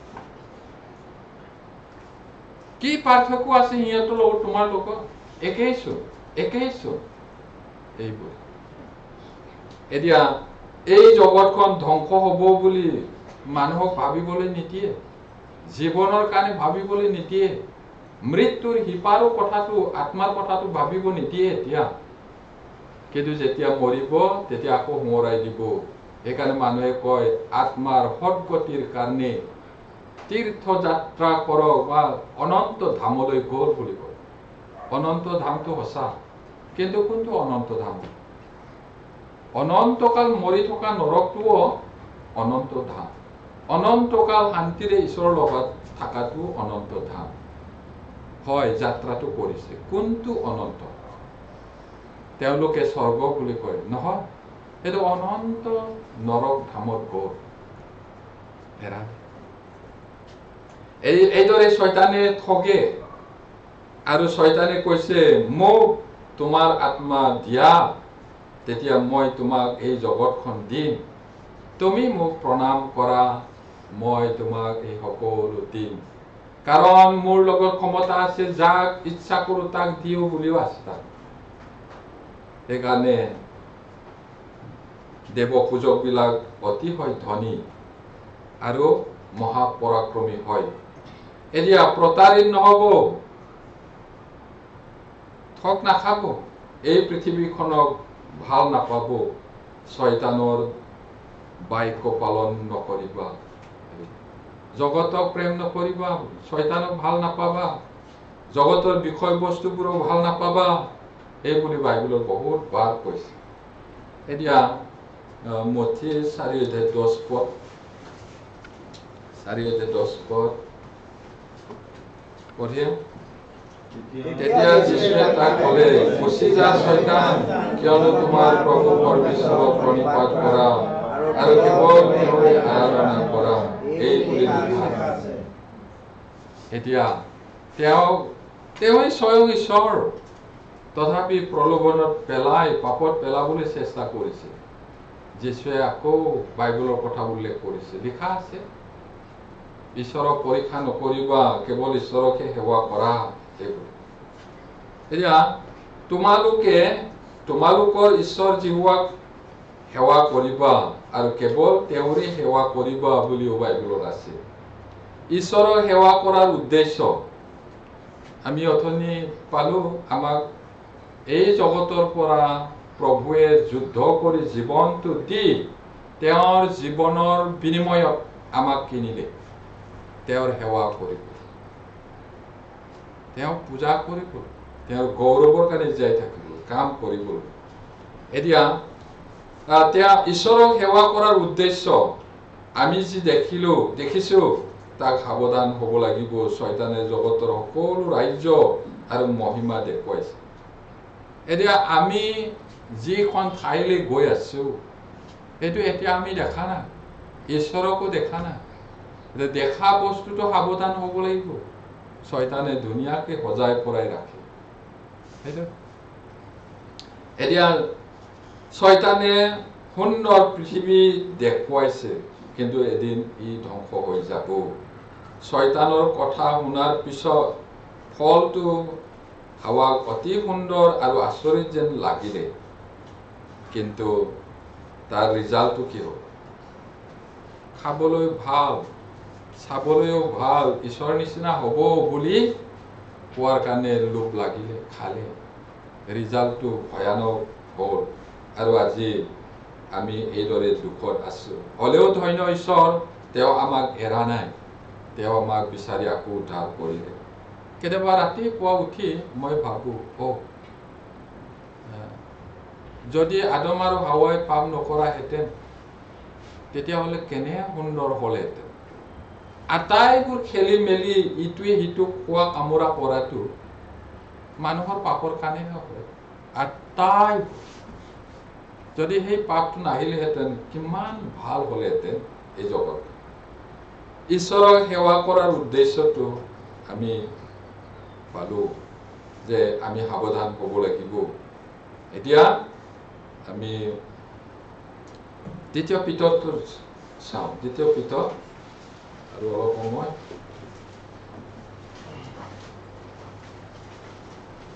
Second Peter chapter 3 verse 13 and 14.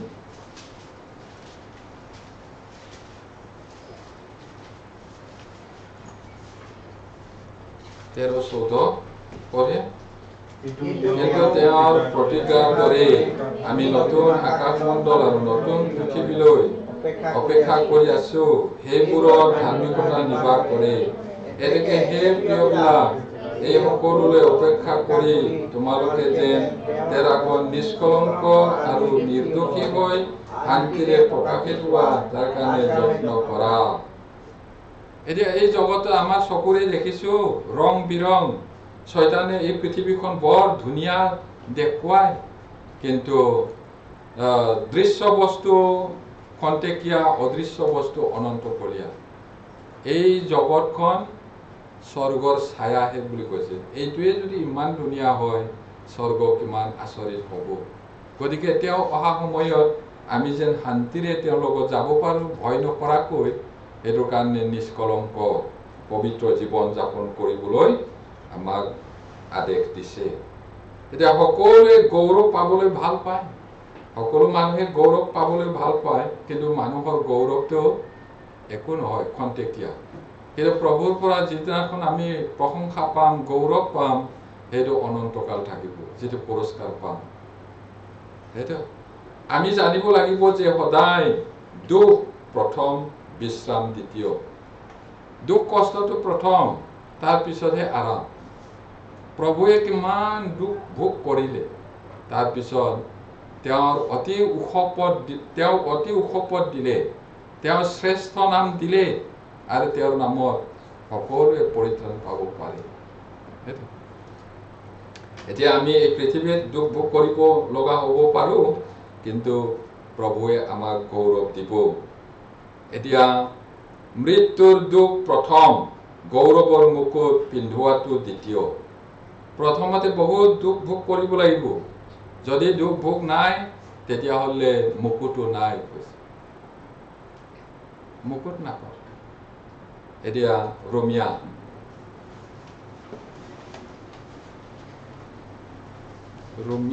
8 অধ্যায় 17-18।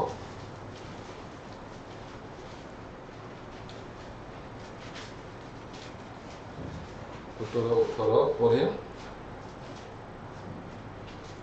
আৰু যদি সন্তান হওঁ, তেতিয়া উত্তৰাধিকাৰীও হওঁ, অৰ্থাৎ খ্ৰীষ্টে সৈতে গৌৰৱান্বিত হ'বলৈ যদিহে আমি তেওঁৰ সৈতে দুখ ভোগ কৰোঁ, সেয়ে আমি ঈশ্বৰৰ উত্তৰাধিকাৰী আৰু খ্ৰীষ্টে সৈতে উত্তৰাধিকাৰী হওঁ। কিয়নো আমালৈ যি প্ৰভাৱ প্ৰকাশিত হ'ব তাৰে সৈতে বৰ্তমান সময়ৰ দুখৰ তুলনা কৰিবলৈ একো যোগ্য নহয় বুলি গণ্য কৰোঁ।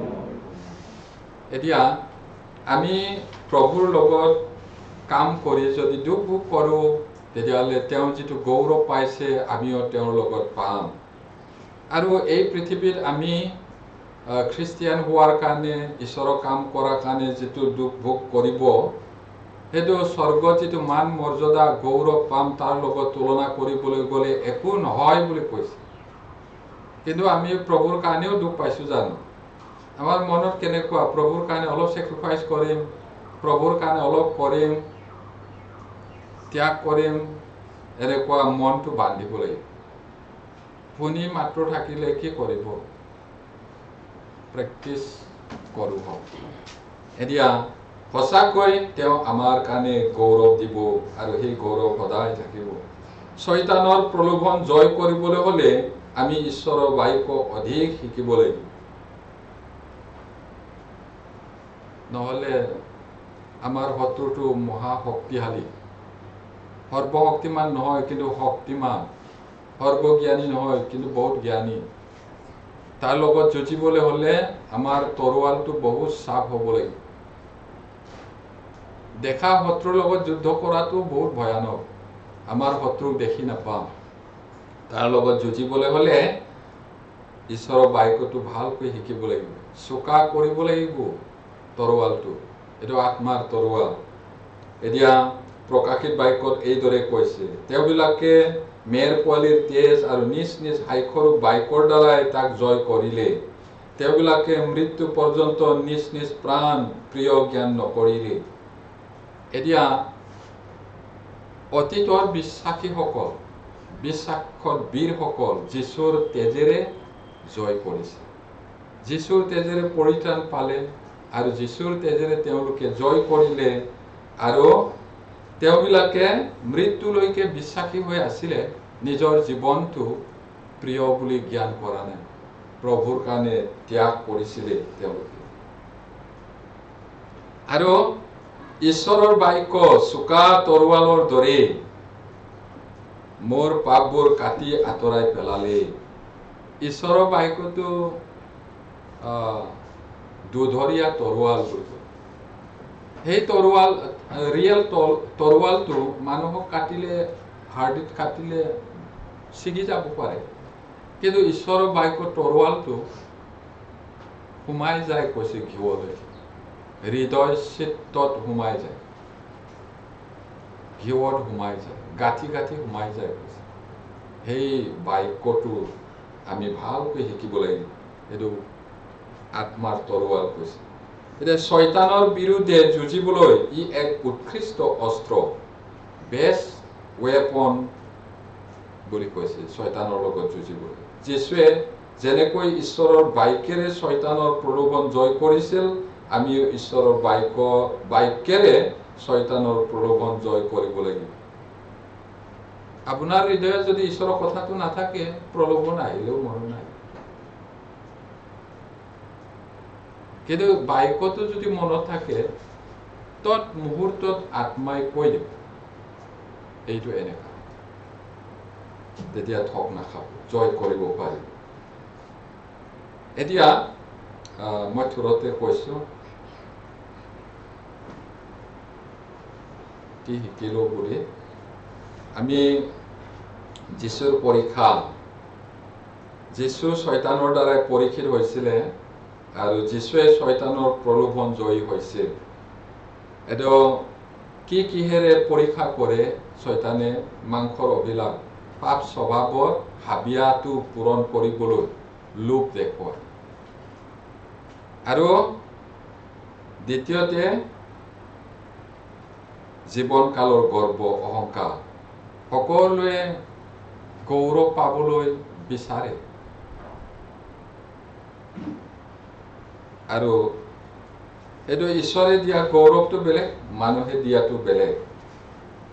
এতিয়া শেষতে চকুৰ কামনা, চকুৰ লোভ।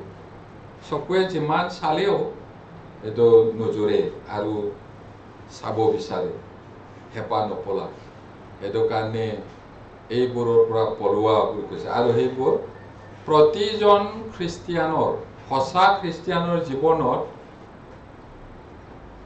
আগত বা পিছত ঢৌটো আহিব, ধুমুহাটো আহিব, পৰীক্ষাটো আহিব।